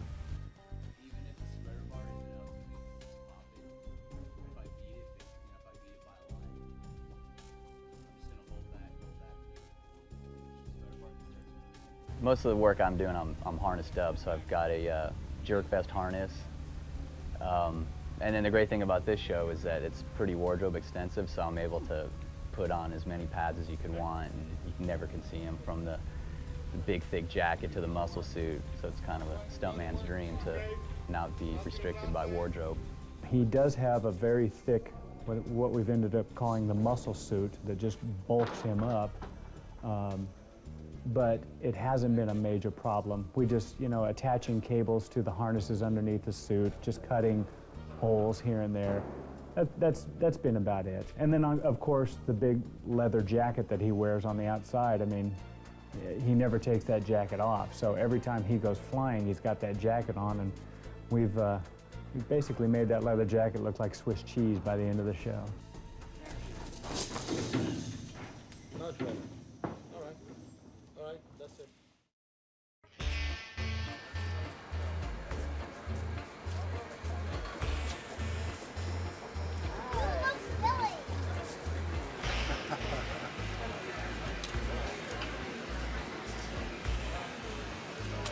Now, that way. Nobody died, really. Run as fast as you can that way. Here. Try to get me. Okay. War! Yeah! Up TK2! TK2!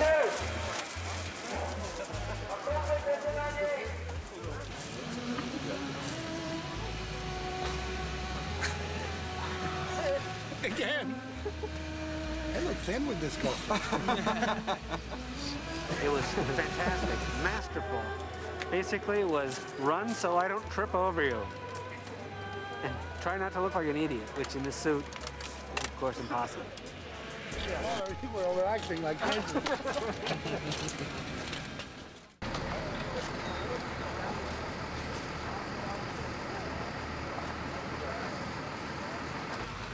Hey, Nick.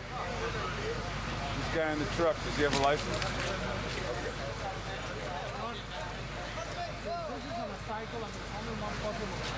Okay, guys, settle, quiet, fall back.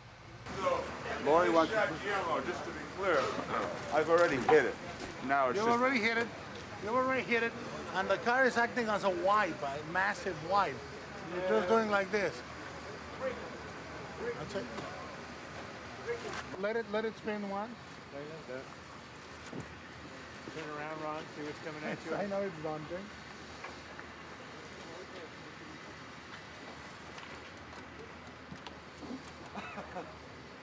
Kind of unnerving. Well, you know, when I used to be a carny and I operated the Ferris wheel, it's just like this. And pull it. Roll them. And spin it.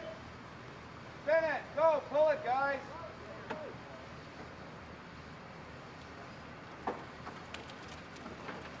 And then the beginning of the show was the West Side Highway sequence. And West Side Highway was cool because, you know, we had to make these cars, we had to make these set extensions, we had to make this city that didn't exist. I would say 80% of the cars that you would see around it, like you would see like a Beetle, or you would see like the end of a car going something. It was something to populate the scene. Those were all fake. And then anytime you saw a building, I would say that was probably a set extension building too. In the plate, you will see you're going to see a carousel and like a brick building. That was real. And then again, everything else around it was just kind of put in there to fill up, to make it look as if it's a full kind of busy city. For the truck flipping part, that one shot with like 12 cameras. I mean, they made sure they got that covered, and from every angle that car flipping thing was covered. And we had to augment it by they didn't want to expose Ron Perlman to it, so like he was actually punching at nothing for one pass, and then they had a clean plate, and then they had the car just coming up and doing the suspension and the flip, and then they had maybe one plate with one car in the background going, at speed. And the direction was, okay, now put it all together, make it look like Hellboy is actually hitting the car, flipping, add particles and dust and debris and stuff coming off the car, and then make it look like the street's populated as if like everyone else is going about their own business, and Hellboy's just kind of in the middle of this. There was, I think, a series of 6 shots that had, it was a continuous series, so he would punch and then it would cut from his point of view and then underneath and then over and then around. And it was just a really good looking shot. I mean, for a practical Jeep flipping thing, they did a great job out there.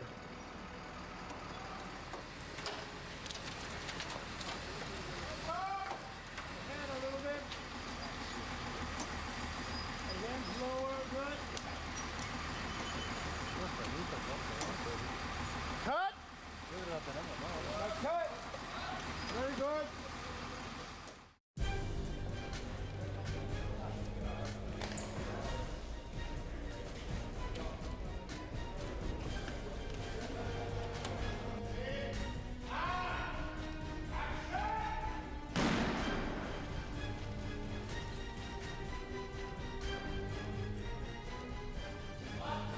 special effects kind of cover such a wide field of things, but on this movie, everything gets physical. Anything that's physical on the effects, whether it be anything mechanical, any explosive stuff, any of that, it's all down to special effects. The difference is you've got the visual side of it, which is the computer side, but then anything after the computer, that's down to us. In the library, they were these glass cabinets, display cabinets, and then a big plate glass window at the end. And I built a track and a rig that the guy sat in, the actor could sit in. The camera was attached to it, and we just fired him down, and it did it in 3 seconds and smashed through everything. It was an original, interesting shot because, again, it would have been probably done it in CG in another area, but we did it for real, and I think we achieved something that was something totally a different look.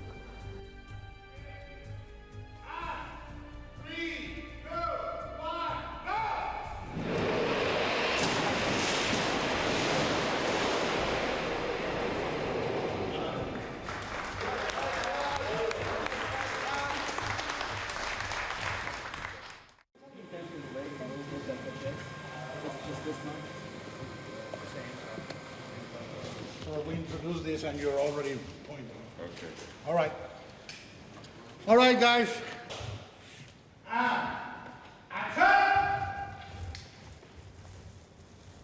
Listen, Sammy, I'm not a very good shot, but the Samaritan here uses really big bullets, so...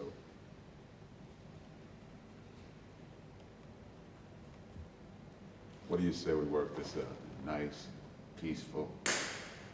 Oh, crap. The moment I decided to make Hellboy into a movie, I went to Ron. I called Ron and I said, hey, I'm writing a movie for you. Ron is Hellboy. We both immediately knew that Ron Perlman should play the character. Ron's got Hellboy's demeanor. He's got that working stiff, been there, done that quality in almost everything he does. Well, I can't think of anybody else who could play it, quite honestly. I thought it looked rather like Ron Perlman. But Red. He's born to play this because I don't think anyone could get so much across with all these prosthetics and all this going on as he can. And it's weird, I forget about the suit. I wish I could do something about this. He loves what he does, and he's always either singing or having a laugh, or, you know, so it makes everybody's job a lot easier. And he's extraordinary in this, and he's worked his socks off, and it's great working with him. We have such a laugh. Everybody, focus. Ron's been great. I just love Ron to bits, and he seems to take to the role very naturally. He does indeed. Are you laughing because he's getting it wrong, or is he good? No, he's so good. Even though his outer trappings are very abstract and very sort of weird and complex, you know, he's red, he's from hell, he's got horns, you know, who he is as a human being and how he manifests all of these, you know, contradictions was very accessible and required as little preparation from my point of view as an actor as anything I've ever done. He sounded like me, he walked like me, he talked like me, and all I had to basically do was, you know, sit around for 4 hours while they put the makeup and the costume on, and then wait for somebody to say action. Say we work this out in a nice, peaceful... Oh, crap. A lot of Hellboy is in Ron. I mean, he still has that same. He's got a pretty good sense of humor to him. He's pretty. I don't know. I'd say he's scruff with people or anything like that. But it's a lot of the characteristics that Hellboy has are unique to Ron as well. He's just covered up in the makeup right now, and it's him coming through. It's really not. I hesitate to say it's not a real acting stretch for him. Ron's one of the best guys to sit in the chair I've ever dealt with. He knows he's been through this sort of makeup a number of times in the past, and he knows what he's in for. Well, the makeup is 4 hours. The guys I'm working with are you know, really cool, wonderful, fun guys to be around. Jake Garber is my makeup artist. He just does Hellboy. He's assisted by Matt Rose, who is, you know, this genius who is here in a kind of a workman-like capacity, but he's the guy who originally did this sculpture, which became the Hellboy makeup, which was the combination of Mignola's vision and my face. Guillermo liked the idea or the feeling of that original sculpture. To try and match that but make it a practical makeup was tricky because it's not a practical makeup at all. It's kind of challenging. He's got his horns right by the end of his brow, and I didn't think it was going to give him any movement. He could move it pretty well. But the biggest challenge was satisfying Guillermo, making sure we got that to look right. And he was on top of every bit of it. And I'm glad he was, because if anytime I backed off too much to be safe, he'd say, no, let's get that going, get that right.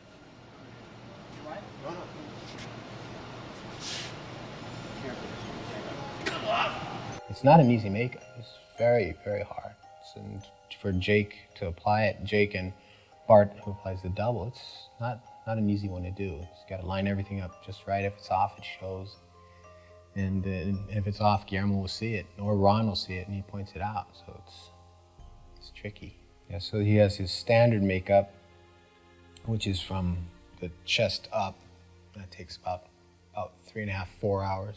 Usual day, Ron will show up, and usually there's some preparation done on his skin because we have to really take great pains to that, because as many times as he's going to be in the makeup, it's very easy for his skin to get breakouts or just have problems just in general. The first piece that goes on is the neck, and that's glued down below his jawline, down to about his collarbone. I hope I come out of it this time. Last time I blacked out, that was pretty good. Seizures. They usually pause when it gets to about here for about a minute. They take a coffee break. And the piece extends down to his pectorals right there, which we leave that loose because that'll lift up, and then there's a fabric suit that goes on underneath it, a muscle suit that goes on. The next piece that goes on is the skull cap, the plastic skull cap that goes over and basically keeps his hair formed down there. And then a foam latex piece goes on top of that with the horns incorporated in it. Once that is put on, Guillermo refers to that as his Teletubby look, because he's now pretty much just got a hood on him and it's just his face showing through. At that point then, we usually have a break in the morning. We have a cup of coffee or just stretch for a little bit. The next part of the process, Ron has a full face appliance that goes on right there, and we leave the lip off of it till the very end, because that's the part that seems to get the most damage. Just seems to be common for most makeups. Once the face is on, I'll do all the painting on that, get the colors right, and it's weird because most people are going to look at it and think it's just red, but there's actually probably about 4 or 5 colors in there to kind of help break it up, plus the shading that goes on as well. Once the painting is all done, then we start doing the wig work right there, which is basically it's like a samurai wig that goes on him. The 2 mutton chops left, and at that point then we'll usually have a break where Ron can go out and grab some breakfast, stretch again for that point. And then probably about 15 to 20 minutes before he needs to go to wardrobe, then we'll do the lower lip and the goatee at that point. From old Jew to young superhero. Because I think Ron's not afraid of moving with it. Some actors, though, when they put it on, they feel the contact of makeup on their face and they just react to think that they can't move, but you can move just fine. And he's not afraid of wearing any makeup. They apply all this stuff to your face, which is without life. And the minute it's on you, it has a life. It was unbelievable that there was no adjusting required. I mean, all I had to do was just be in the moment and think about what I was supposed to be thinking about. And the makeup just mirrored it. And in the most subtle and lifelike way.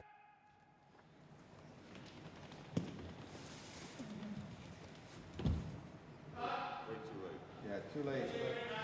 As soon as the camera clears, he's got to be okay. As soon as he clears. Stand by. Ronnie, you good? Yeah. Okay. Here we go. We are rolling. Camera. Camera, spin. Action!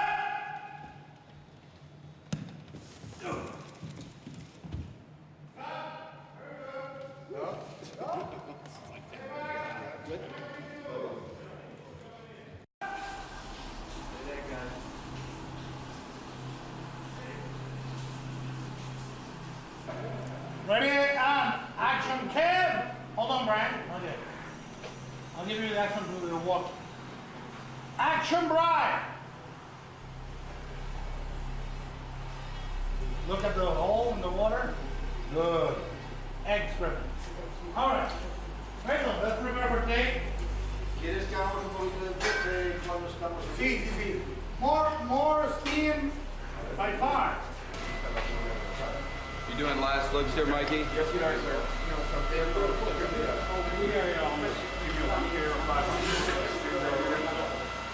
Steve Wang was in charge of this project, and he has made, I can't even count how many creature suits in his career. He had a lot of input as to how the understructure of the suit was built, and by understructure I mean there's a lot of sort of support elements that live underneath the suit that we can actually cinch onto Brian so that the suit is held up. One of the tricks that Steve uses is to shave down the core, the body core, so that when he puts the suit on, it fits really tightly. And when he moves, the suit moves with him. And when he breathes, you can see the breathing happening in the abdomen area.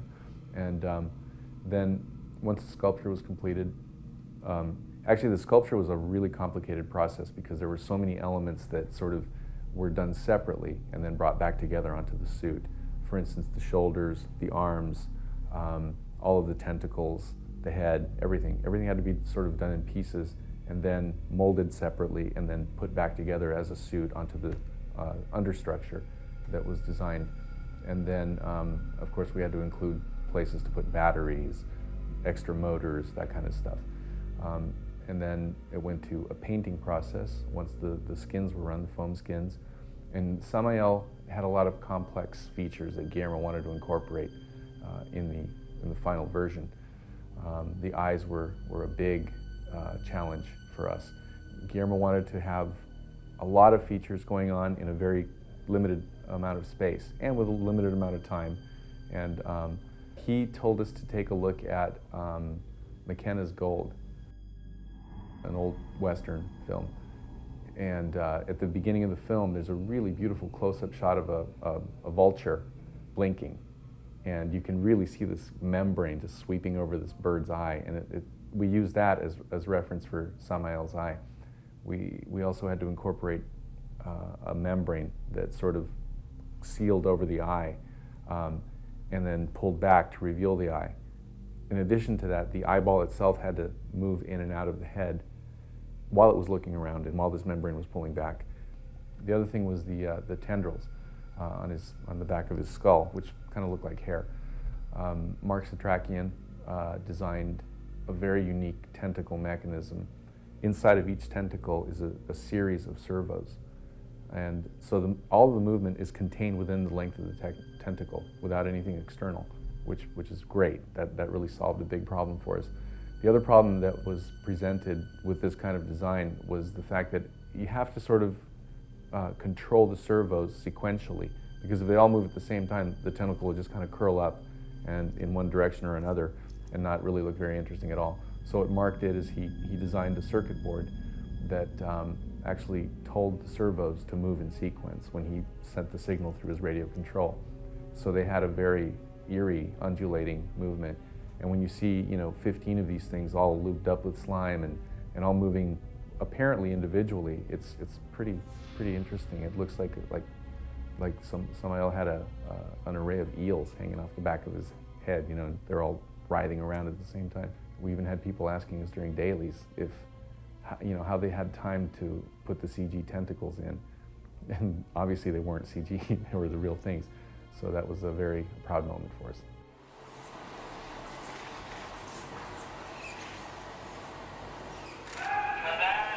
Cut.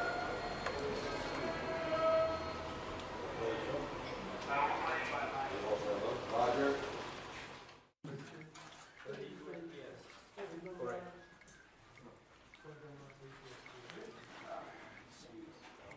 And action.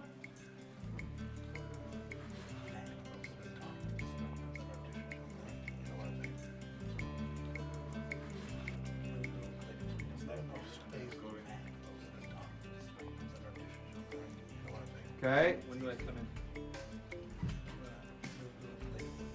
There we go. There we go. Got it, Sammy up. Action, guys.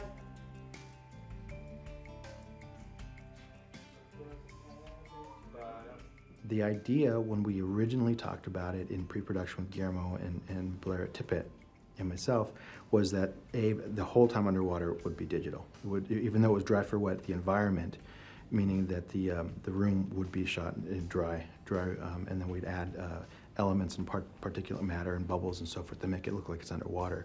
And he was supposed to be the whole time just a digital Abe swimming around. What happens is the modelers, they build the outer shell, the things you actually see in the film, the rendered surfaces. They hand that off to the character setup people, and then we take that and build the skeletal structure, build in all the muscle volume structures based off of whatever the model is. So the model will have some creases and some folds based off of human anatomy and realistic type surfaces, and we just fill in the rest.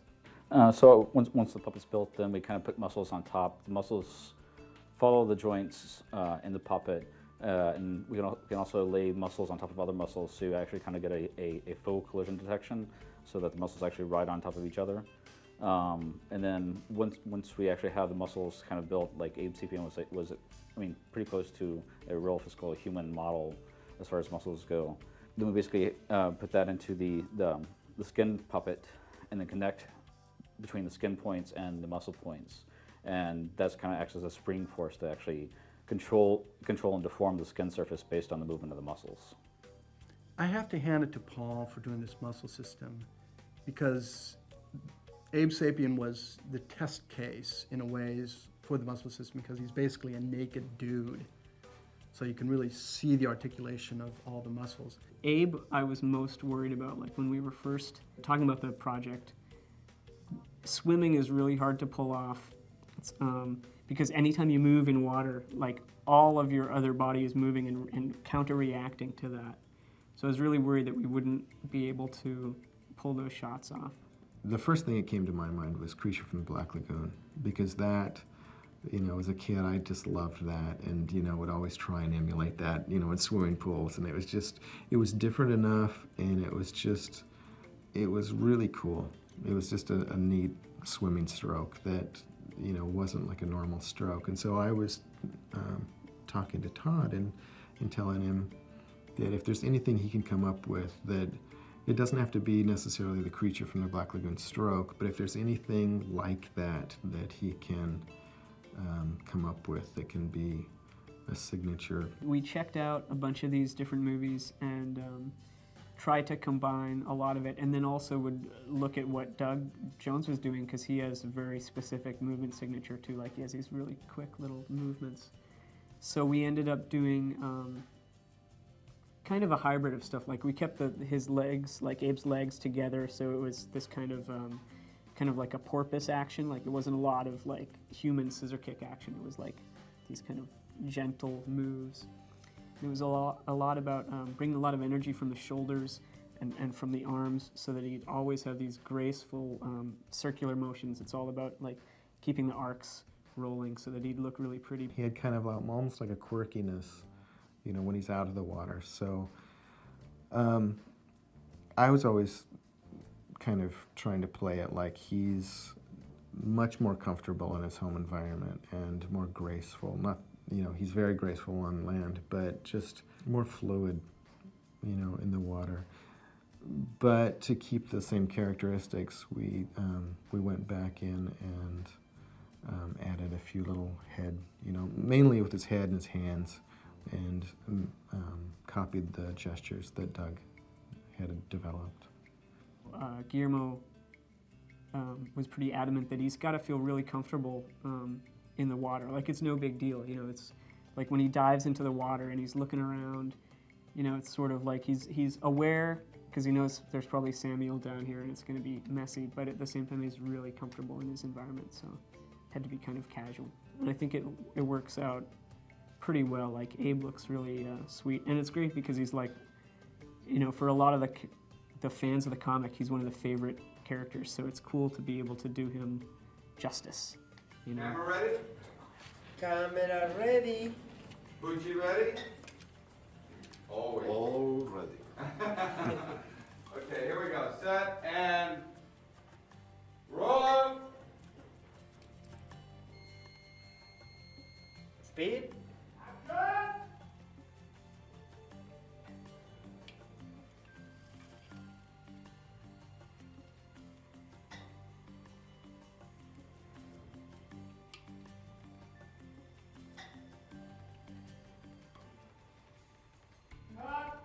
That's it, guys. So you won? Come on, my friends. Doc has finished the movie. Oh, Bravo.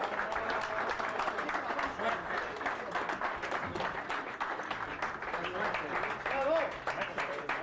A little champagne for the fish.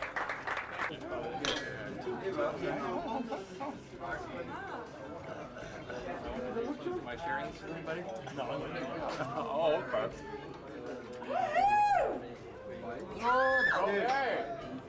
Okay. Okay.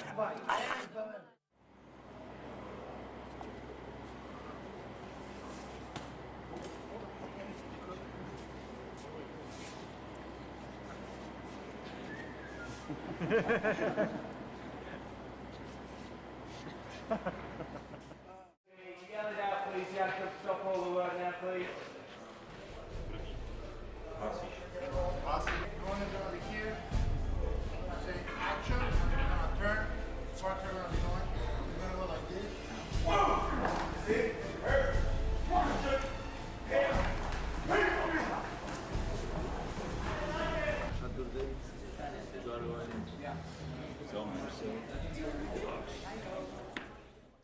Just coming up with the right coat for Hellboy, for example, was really quite a challenge. You know, do you make it out of fabric? Do you make it out of leather? One of the interesting things I find about comic books is that from illustration to illustration, it's never quite the same image. Like, it's about the action and what the character's doing. So if the character's standing there talking, then it looks like an ordinary coat. If he's jumping off the building, well, it's flying, out, or he's been through some amazing fight and it's been ripped and torn, and to try and bring all of those elements together to make a garment for a movie that you shoot in continuity. So we had this amazing source material, image-wise, to start with. It wasn't like starting sort of from ground zero and then building up a look. It was taking this amazing artwork that Mike Mignola had done and getting this team to come together to bring it to life. And that was, I found, really interesting dilemma, because to literally be taking a two-dimensional art form and making it three-dimensional from all aspects, working together was really a challenge. Most of the principal wardrobe was designed and constructed. There's a little bit of shopping that was done, because it is a contemporary movie, so there was a little bit, where there are suits, with the exception of John Hurt's clothing. That was all made. That was all handmade, with a little tailor that made those, so they had a real sort of old man feeling to them. We could probably have gone and bought them, but it was better to find the right textile and just give him a little different feeling. And Liz is really quite eclectic and bohemian, so again, about half of her clothes have been made and about half of them we bought, so we have one or two delightful pieces from Armani and Prada, and then added those with kind of street-wise bits and pieces, and where I couldn't find things that blended really well, then we would just go ahead and make them. And then in some instances I'd find something that I really, really liked, because Selma Blair is very petite, so you'd find something that really worked on her, but you couldn't get the multiples, and we needed to have 6 or 8 or whatever it was. So then we would basically make what worked look great on her. Cronen's wardrobe is really fun. Ladislav and I were talking today, saying, he really is the full fashion ramp of S&M wardrobe. I mean, he's in these amazing, it's kind of a stretch rubber, fleece-backed rubber suits, and they're kind of second skin, and they're form-fitting, but they're mixed with quite interesting scabbards for his weapons, and the masks that he has. The masks are quite scary in their own way. Across the hall is the prosthetics department. So, because we work so closely with one another, with the costumes having to work around the prosthetics that they're doing, and Cinovation with their makeup have done an absolutely phenomenal job. And then for us to augment with the costumes that would go on and sort of finish that off, to bring Mike's amazing imagination into fruition has been really, really, really exciting. Here we go. On the mark. Quiet, please. Set. You are. And roll. Face feet. Hold your arm there, Brian. Hold it up.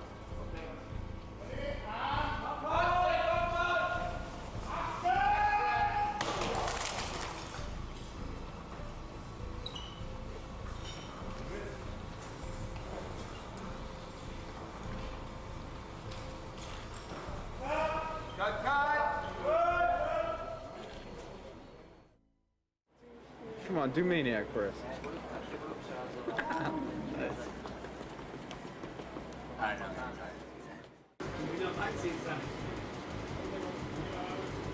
Okay, guys, here we go. Then we come here and we do the falling off the gun. This time from here with a crane. That when he gets swipe, it goes like this, bam. And another one here. He gets swipe and it moves sideways, catch and fall. And then I take it.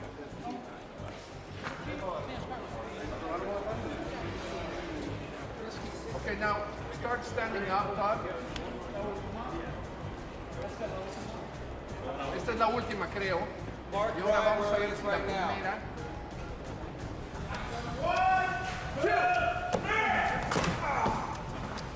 Grab his leg, Brian. Some of the fight scenes we did with Samuel in, for instance, the subway platform fight, we had to put together a fight scene with a guy in a suit who can't hear for the most part, who can't see for the most part, and has 2.5-foot extensions off the end of each arm.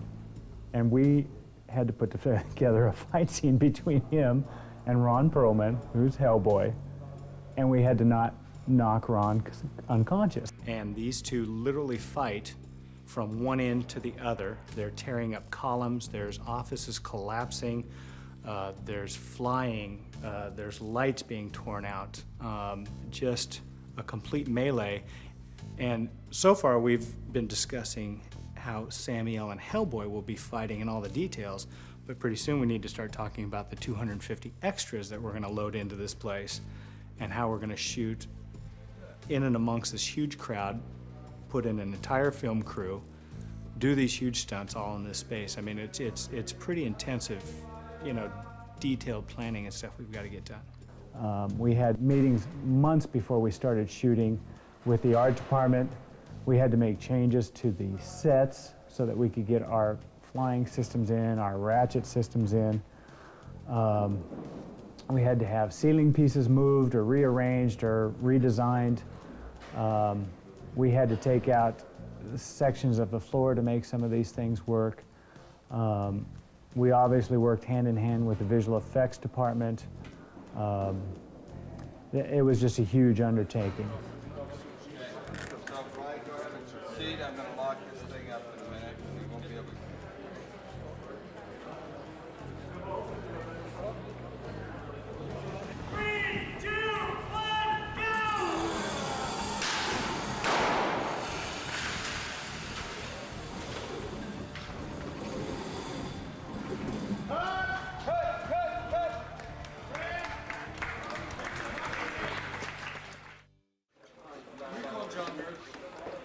Good morning, sir. Good morning. Okay, here we go. Stand by to roll, please. Michael, do we have a cell phone number to call John Hurt? Morning, John. We need you back. Just for one quick little pop. And a little pop. We gotta just get that far out. Okay. Can we go? I have to be in Prague 4. Do you have to do that? Yeah, it does sound like Jeffrey's Hero, right? Okay. Yeah, Yarda? I have a lot to do today. Here we go. Set. Quiet.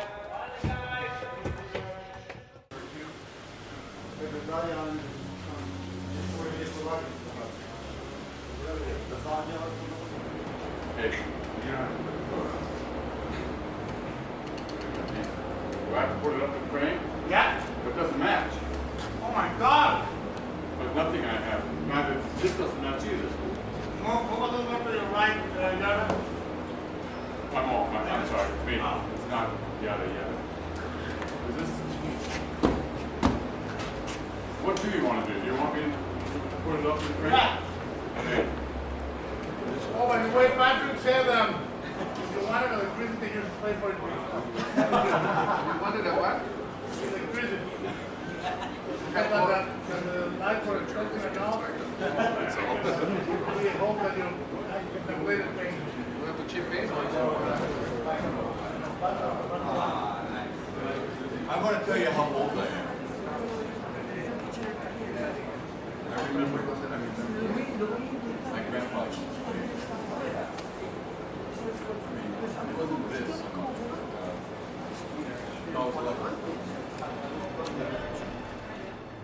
I believe that the cinematography, the images have to be at the service of the story.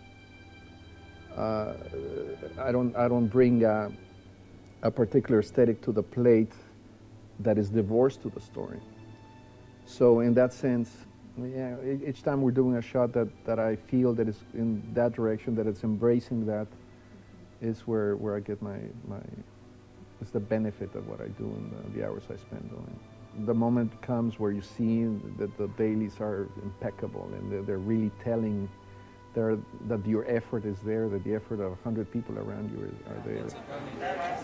Beyond Guillermo Navarro being such a fantastic presence on the set and extremely capable, he's a brilliant artist, and I love the seriousness in which he's shooting this film.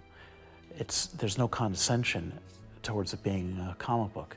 He might as well be shooting The Godfather. You know, it's given that kind of epic stature and that kind of gravitas and beauty.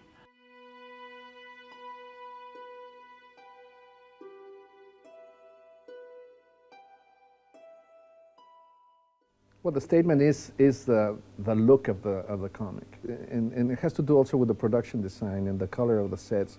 The majority of the shots of Hellboy are either at night or in sets that are built. So it's really, it's 90% of the show it's a lit environment. And we've had the use of techno cranes and hot heads, and pretty standard for this kind of movie. It's a mix between an action movie and a very emotional movie, so it has different needs of how the camera describes or moves. You killed my father. Your ass is mine. We have a very special small crane that I love, that I discovered when I did another movie with Del Toro in Spain, when we did The Devil's Backbone together. And we brought it from Spain, because we found that with that little crane we could accomplish things that we haven't before been able to.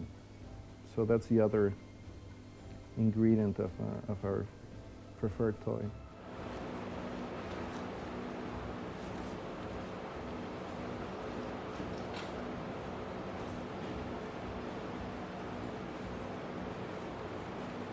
Look toward your right. Can I have a gun? Why are the guys rehearsing? Can I have a gun? Anybody? Anybody got a gun on? Can I have a gun? Action!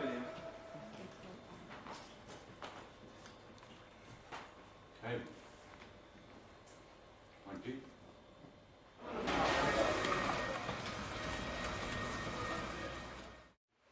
This rock will be thrown by Hellboy stunt coordinator Monty Simmons.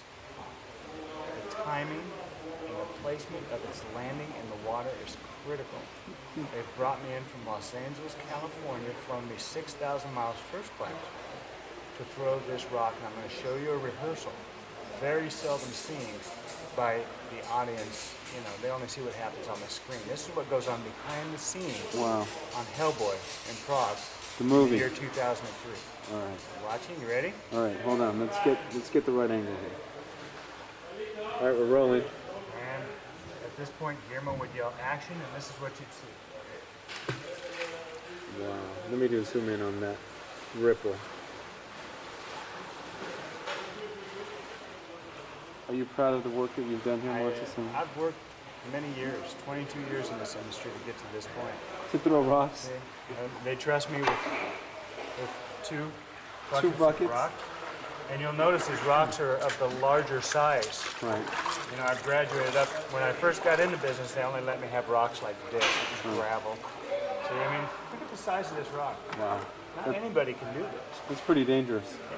I mean, it's pretty impressive if you ask me. Well, thank you, Monty Simmons, for showing us. I'm glad you could be a part of this. I mean, again, you're seeing something that not a lot of people in this world get to see.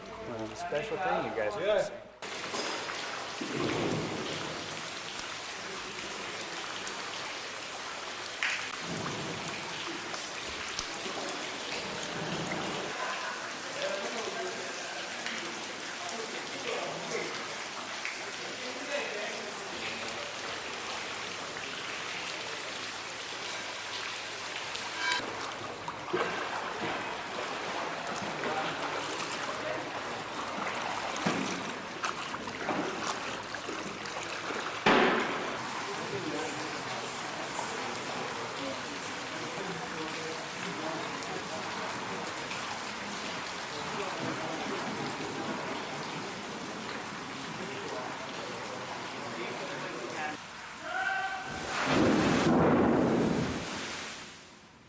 Painting these sort of sets is absolutely crucial to getting it to feel right, and it is like the third layer, if you like, on the sets.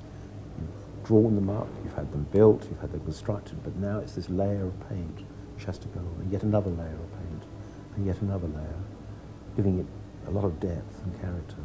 We're filling it with water about a foot deep, and it's going to be very murky, and we've generated these large clusters of eggs for sort of Samiel eggs, and which are lit from below, so they just glow in this dark light. There's a large fight sequence in there, which is mostly all computer worked at the end of the picture. So we're providing a space, if you like, and special effects will blast the water and other types of effects in there. I mean, the majority of sets have large special effects requirements to them, and be they mechanical or hydraulic or whatever, we have to obviously incorporate those into the building of the sets, and also sometimes the design of the sets, so that they do work from a visual point of view as well as a practical point of view. We're sitting in one right now, which is a set consisting of large would-be metal doors which spring up out of the ground with flaps that pop down and prevent people climbing over it. It's an important sequence in the story where the team gets split up into two groups of two, and this door appears. It's too big for us to make as a special effects. A door coming out of the ground, that's computer added later. But the door itself, when it's up in its up position and the flaps drop down, that's all special effects. And it's wonderful that we have CGI work and computers now, because they can even stretch it even further. We can make sets that go so far, but it's the computers and the guys in their rooms back in America or London, wherever, that can really stretch it even further.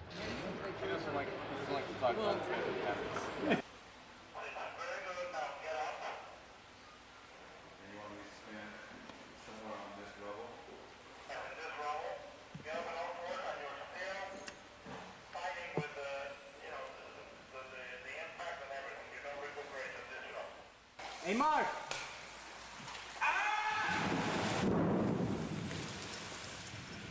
Action!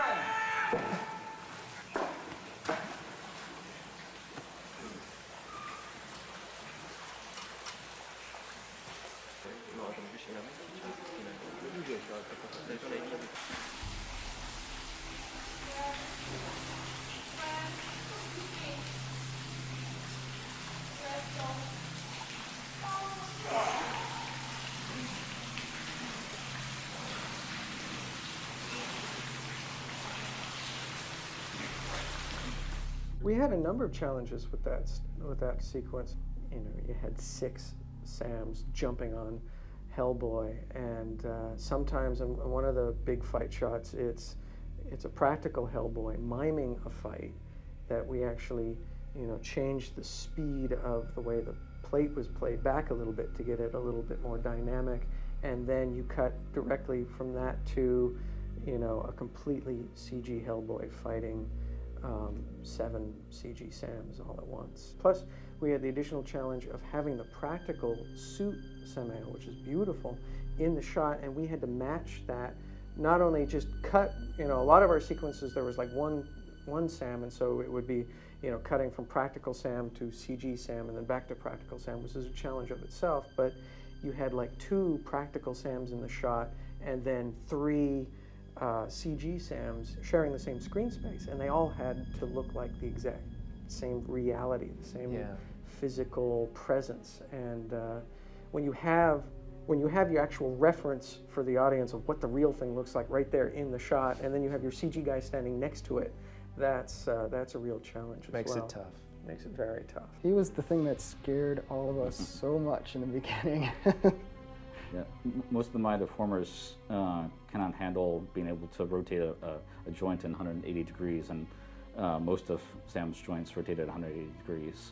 So that's one reason why we realized we had to build the muscle system in the first place, is just because the My Deformers just could not handle this. And the nice thing about the muscles is you do sort of fake it. You try and keep as real as you can in most areas, but then like I think, for instance, the stomach area was basically just one huge kind of stomach blob instead of a muscle system. There was a couple muscles that were acting as the spine and the center muscle support. But aside from that, you know, it was just basically a muscle blob in there. He was really hard to animate because he can dislocate all his joints and stuff, so you don't even know where to begin animating him because you've got all these possibilities, and his anatomy is really strange. So I started animating like a really low kind of weird, more spidery animation, and then we started to see as Brian's performance in the suit, which is a little bit more ape-like and a little bit more upright, and so we started to take the animation more towards that. Again, the guys in the suits are the main drivers of the performance, so we have to feed off of that. So at that point, we started to make them a little bit more upright. They've got this, like, he had this real powerful kind of central core that he'd walk around like that, and it was really cool and ape-like and powerful. So we started to use more of that. But every now and then you see, like, our Sams have a little wider spread because we can do that a little bit easier. He would kind of have some balance problems at that point. But, like, Guillermo really likes to mix up the practical stuff and the digital stuff so that hopefully you can't quite tell what's going on anymore, and it makes it a little bit less apparent, like, oh yeah, now we're in CG land, oh, now we're looking at a puppet, you know. So it was always the plan to kind of have the mix of some guys are real and some guys are CG.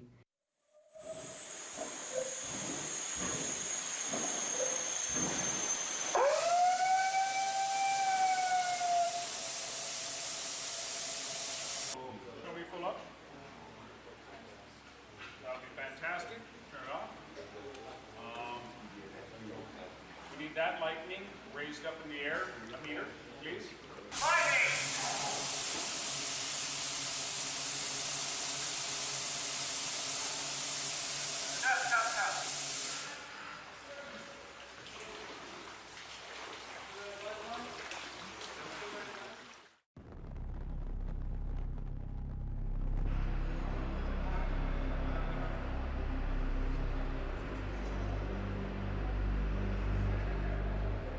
Sheet over shoulders. There's not such a thing as the other side of the bridge because there isn't. So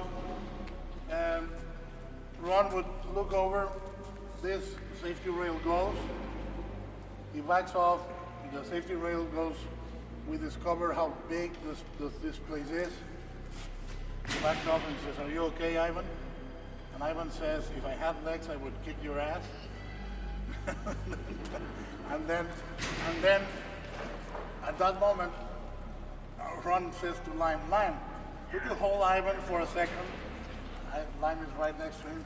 He goes for the rope, and we cut to the gears over there, going down. Manning goes to the door, trying to stop it. The door goes all the way down. He gets up and he comes to Hellboy and says, "Break through that door, let's go back." Because I don't think it's a good idea. I'm in charge of the expedition. I'm telling you, go back, break this door, let's go back. And then Lime is in the meantime waiting with Ivan. And they're arguing, and between them we see them in the back. And while they're arguing, a thing comes out of nowhere. We see the corpse turn and go,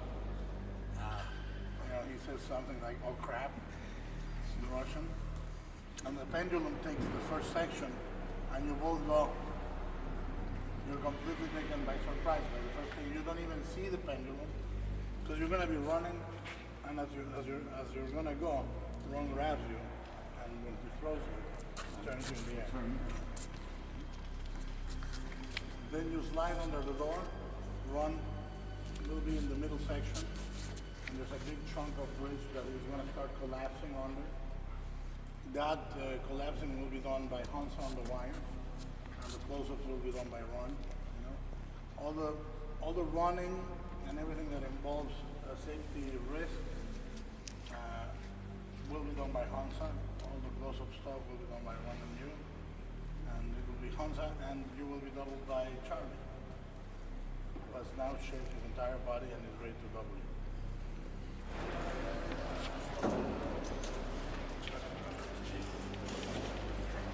All the way back to the end.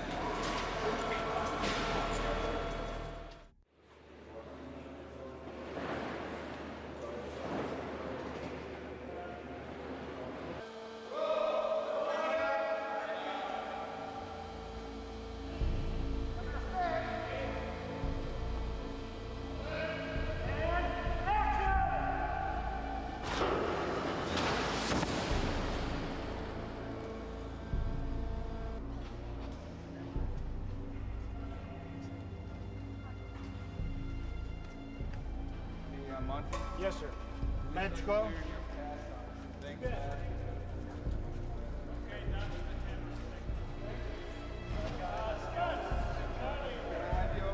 going to have to add one shot.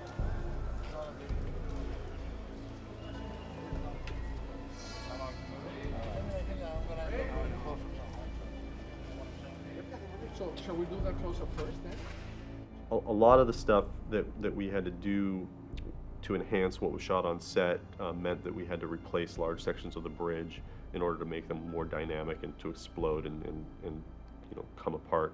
So in this particular shot, we have almost, I believe, everything was replaced except for Hellboy. So we basically took Hellboy out of what was shot and put him on our digital bridge. And then we have another bridge section that we cut up into hundreds of different little pieces and chunks. And then we ran a dynamic simulation where we essentially, actually simulated a pendulum hitting the bridge, and it just blew it up into little pieces, and they all flew at the camera. And then moving on to the background of that shot, there's anytime our camera moves in this environment, we're projecting these matte paintings onto all this geometry back there. And so anytime our camera moves, it obviously creates issues with what we call stretching, where the texture is stretching past beams onto other beams, and it's just creating this kind of mess back there. And so painting that out and dealing with that is another thing that we had to work on. Traditionally, matte paintings can take 4 to 8 to 12 weeks each, and we had 70 of them. So one of the things we had to do was rely on CG, traditional CG, to take us to a certain level, and then rely on matte painting much less, kind of in more of an atmosphere and look and feeling, and less on the detail side. So, you know, initially some of the things we developed really early on were procedural brick shaders and a lot of procedural textures and stuff, and trying to get like things like kind of laid out in the environment so that we had those details there for the matte painters to start from, and then they had much less of that kind of mundane stuff to do, and they went from there in a more kind of artistic way, and they were able to just add a touch of atmosphere and mood and lighting and stuff like that.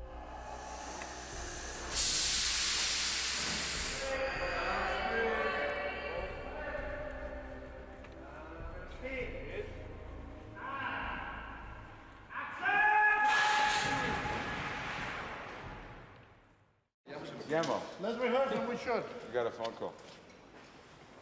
Here we go. No, listen. No? Huh? What am I supposed to do here? Are you getting this shit? You're here. I say action. I did this already. No, you did not. I say action. You turn, lower your hand, and you look at rubric down there. This is we're going in reverse. Oh. All right? Yeah, but I was deliberately not going to look at him until I caught the thing. No, you should look at it every time. It looks like you're looking at him when you catch the things. Really? Yeah. That was not my Right. intention. Thank God. My intention was to just catch it, to just magically know it's there.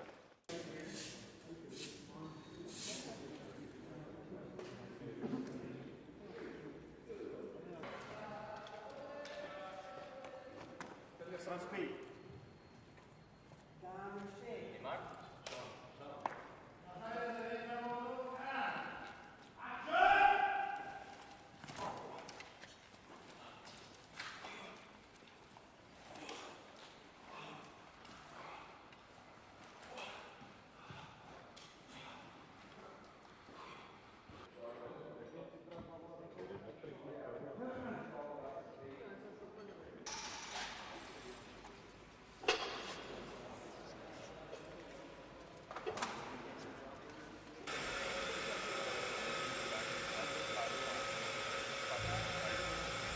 Stop, Jimmy.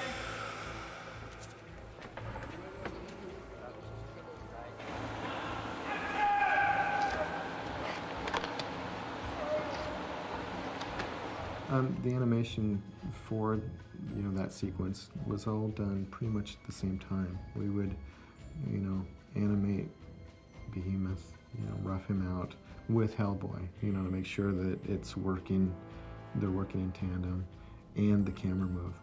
To create a CG Hellboy and most of the digital characters, we start off with a scan of the character, and that helps in a few different ways, because number one, it is the actual actor, in this case Ron, in the Hellboy makeup. We had a full day where we made Ron up in the Hellboy makeup that he scanned, completely digital cyber scan. For Hellboy, because he's the main character, we also had to scan his head with various reactions and various looks of surprise and anger and so forth that Blair Clark from Tippett would supervise and request, knowing that an animator will need to take a character from a look of anger to scream and surprise and opening his mouth, what we call breaking the character a little bit so they can scale back. So we'd go open really wide and look really big, because then you can take that big look and scale it down to his straight, bored, docile look. Generally what we do here at Tippett is we use the scans and we take them and clean them up, and basically those are used for measurements and to make sure the proportions are consistent, recreate everything based on that, but they're used as a point of reference. Throughout the film, we referred to Mike's artwork for a lot of the specific poses, like when he jumps up, you know, when he's going to smack the Samuel on the head, you know, that was like, Guillermo had always, like when we were shooting the plates, he was very adamant that, you know, that is going to be, you know, straight out of the comic book as far as poses. And, you know, the comic, you know, for our work as well as for the production, it always served for the Bible of the show. You know, it's like if there's ever a question, Guillermo would always point you to, you know, the comics. And we really adhered to that, specifically in that sequence in the multi-Samuel fight in the egg chamber, as well as in the shaft fall when Hellboy is clobbering Samuel. As they fall, you know, there's a specific, you know, pose where he's gonna just whack him with the stone hand. Ron had some requests for us to, like he really wanted us to have a, you know, a gut punch on Samuel, you know, underneath, like, and break his ribs. So we're like, okay, we'll put that in. And then we would watch him and how he fought, because there were lots of, you know, there's tons of footage of Ron and the Hellboy stuff beating up on imaginary Sams, or like the Sam in the suit in Subway sequence. And so we could pull little movement keys from that. Like he's got, you know, he does a lot of this thing, bang, where he smashes on the broad side of his fist rather than the punch. And so we tried to put, like, you know, there's some of that in all the Hellboy fights. He ends up smacking Sam on the nose and that kind of thing. And hopefully that ties the CG Ron together with the real one, you know, just because you pick up on these similarities.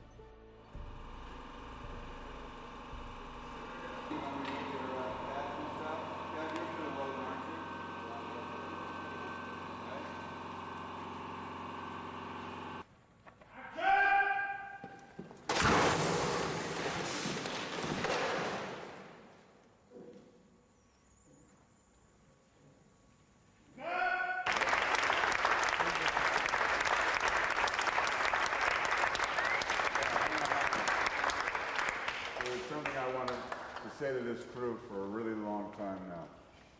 As far as I'm concerned, you can all take the rest of the day off. Thank you! Welcome back. Ah.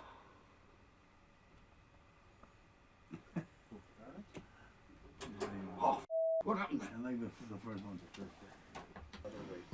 The English made a mistake. Only the Mexican remains in. Well, you made the mistake by being late, so I think we're all tied. I made the mistake of being here. I mean,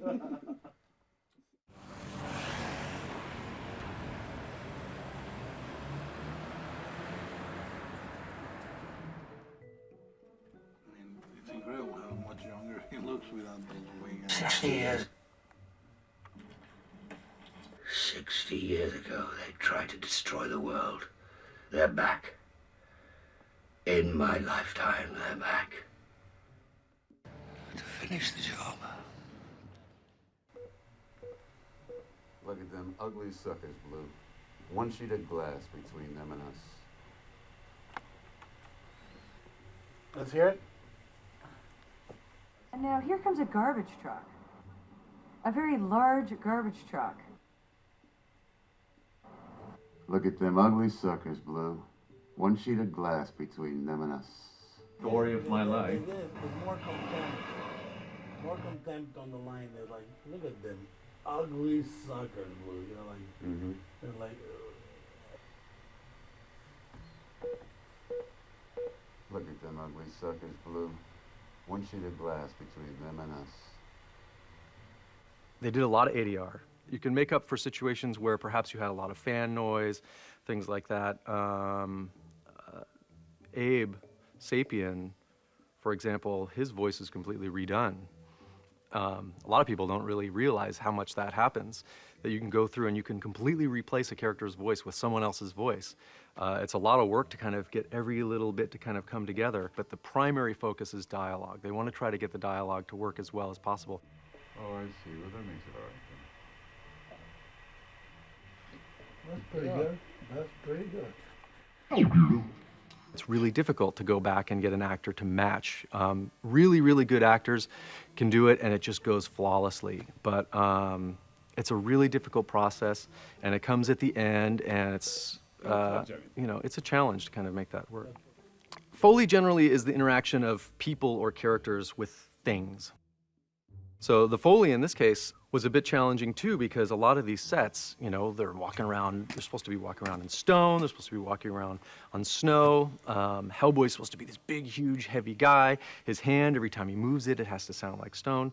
There was a lot of Foley work. A good example I like to use is if someone goes and opens a car door, them grabbing the handle, that's Foley. The door opening, that's effects. The effects, very little of it is actually recorded on the set. Most of it is done after the fact. And for example, Cronin doesn't actually have all this respirator breathing when he breathes. His back doesn't actually crack when he bends over.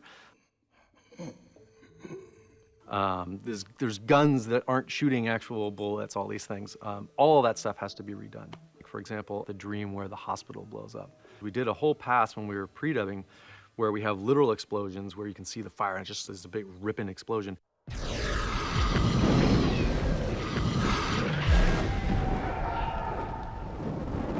And then we have these really strange ones, like for example, you see fire coming at you down the hall, and that's, I put in the sound of a reversed jet flying by that would give you that kind of pitched ramp up, that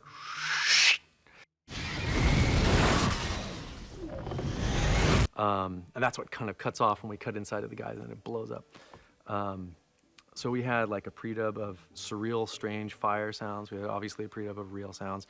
We had debris pre-dub for when the place is collapsing and stuff is falling down. Actually, I think we had a couple of pre-dubs of that because you have smaller debris and you have bigger rock debris. We have glass pre-dubs. We have, you know, all of these things that have to kind of be brought together and layered and mixed.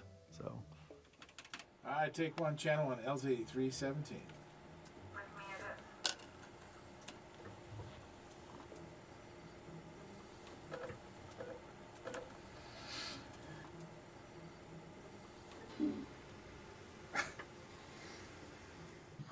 It looks so cute sleeping. Couldn't we do the whole movie with me like that? Ready? Yeah. Ready? Here we go. 2 to measure 2.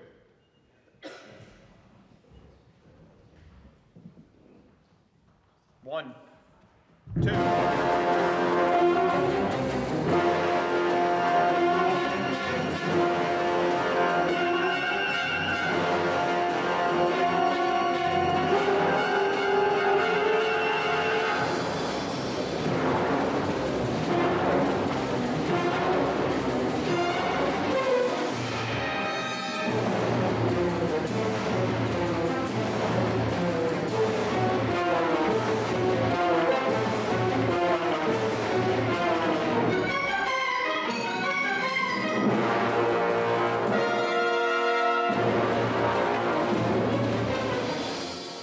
Sometimes composers are brought on early and they really, really temp things out pretty thoroughly. That's a really great way to work if you can do it.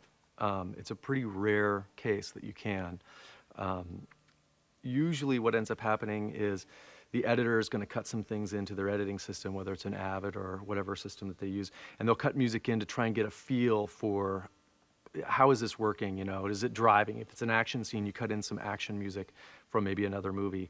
A lot of times you're going to do a temp version of the movie where you do a mix, like a small final mix for a couple of days to get it ready for a preview. So any of you that have ever gone to a preview before and you think to yourself, I could swear that music's from another movie. Well, it is. It's like we're trying to kind of get the emotion and get the mood. And so usually because of that, you get the score kind of coming in at the end. So once you get to that final mix, you get music that generally you haven't heard before, that we scored here. The Foley pre-dubs have come together, the dialogue pre-dubs have come together. All of these elements are coming together in this one room, and the director is sitting here and he's interpreting, and he's deciding what he wants to hear. And that's the place where, especially as an effects person, you really have to let go and you have to think about what's best for the movie, you know? Yeah, we did a lot of work on this whole sequence, but emotionally, with the music and with the dialogue, let's get rid of all these things, you know? Or, yeah, we bring it all together and let's just play it with the effects and see if it's working the way we want it to work. Final mixes are a pretty fun, creative place, and a lot of ideas get thrown around, and so having that flexibility with those pre-dubs is really, really important.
Thank you. Thank you so much for coming over. Can I get one, too, Mr. Delport? He's a force of nature. You just know that every single aspect of what's going into making this film is filtering through the smartest guy on the whole scene. He had the whole movie figured out ahead of time. So it's really a matter of climbing into Guillermo's head and watching his movie and listening to his movie. And it's a scary place, by the way. He'd show up anytime. If I got into a spot on a sculpture, or at any point, he said, just call me, and he'd come right out, take a look at it. And the other thing I really like about him, if he doesn't like something, he tells you right away. And he has no problem with that, which I think is really great. But it could be a long night of work after that, so. The moment I met Guillermo, I fell in love with him. We had the hugest hug, and I think everyone feels that way about Guillermo, but I'm so comfortable with him.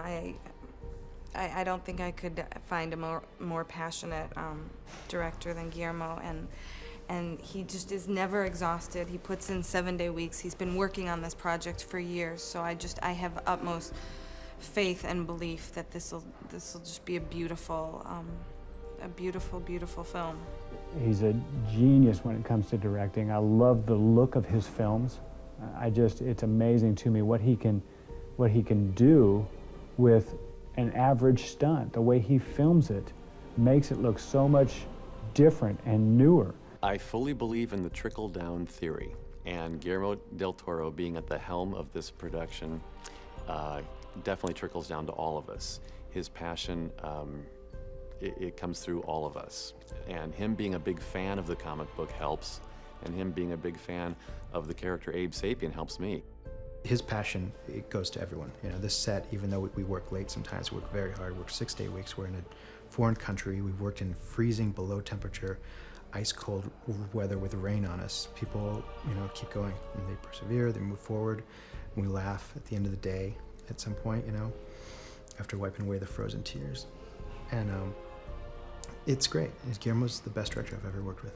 If you wanted to insult him, you could say that he was fat. But if you wanted to be truthful about it, I think you could say that he needs to be that size to contain his heart, because it is enormous, and his enthusiasm is colossal.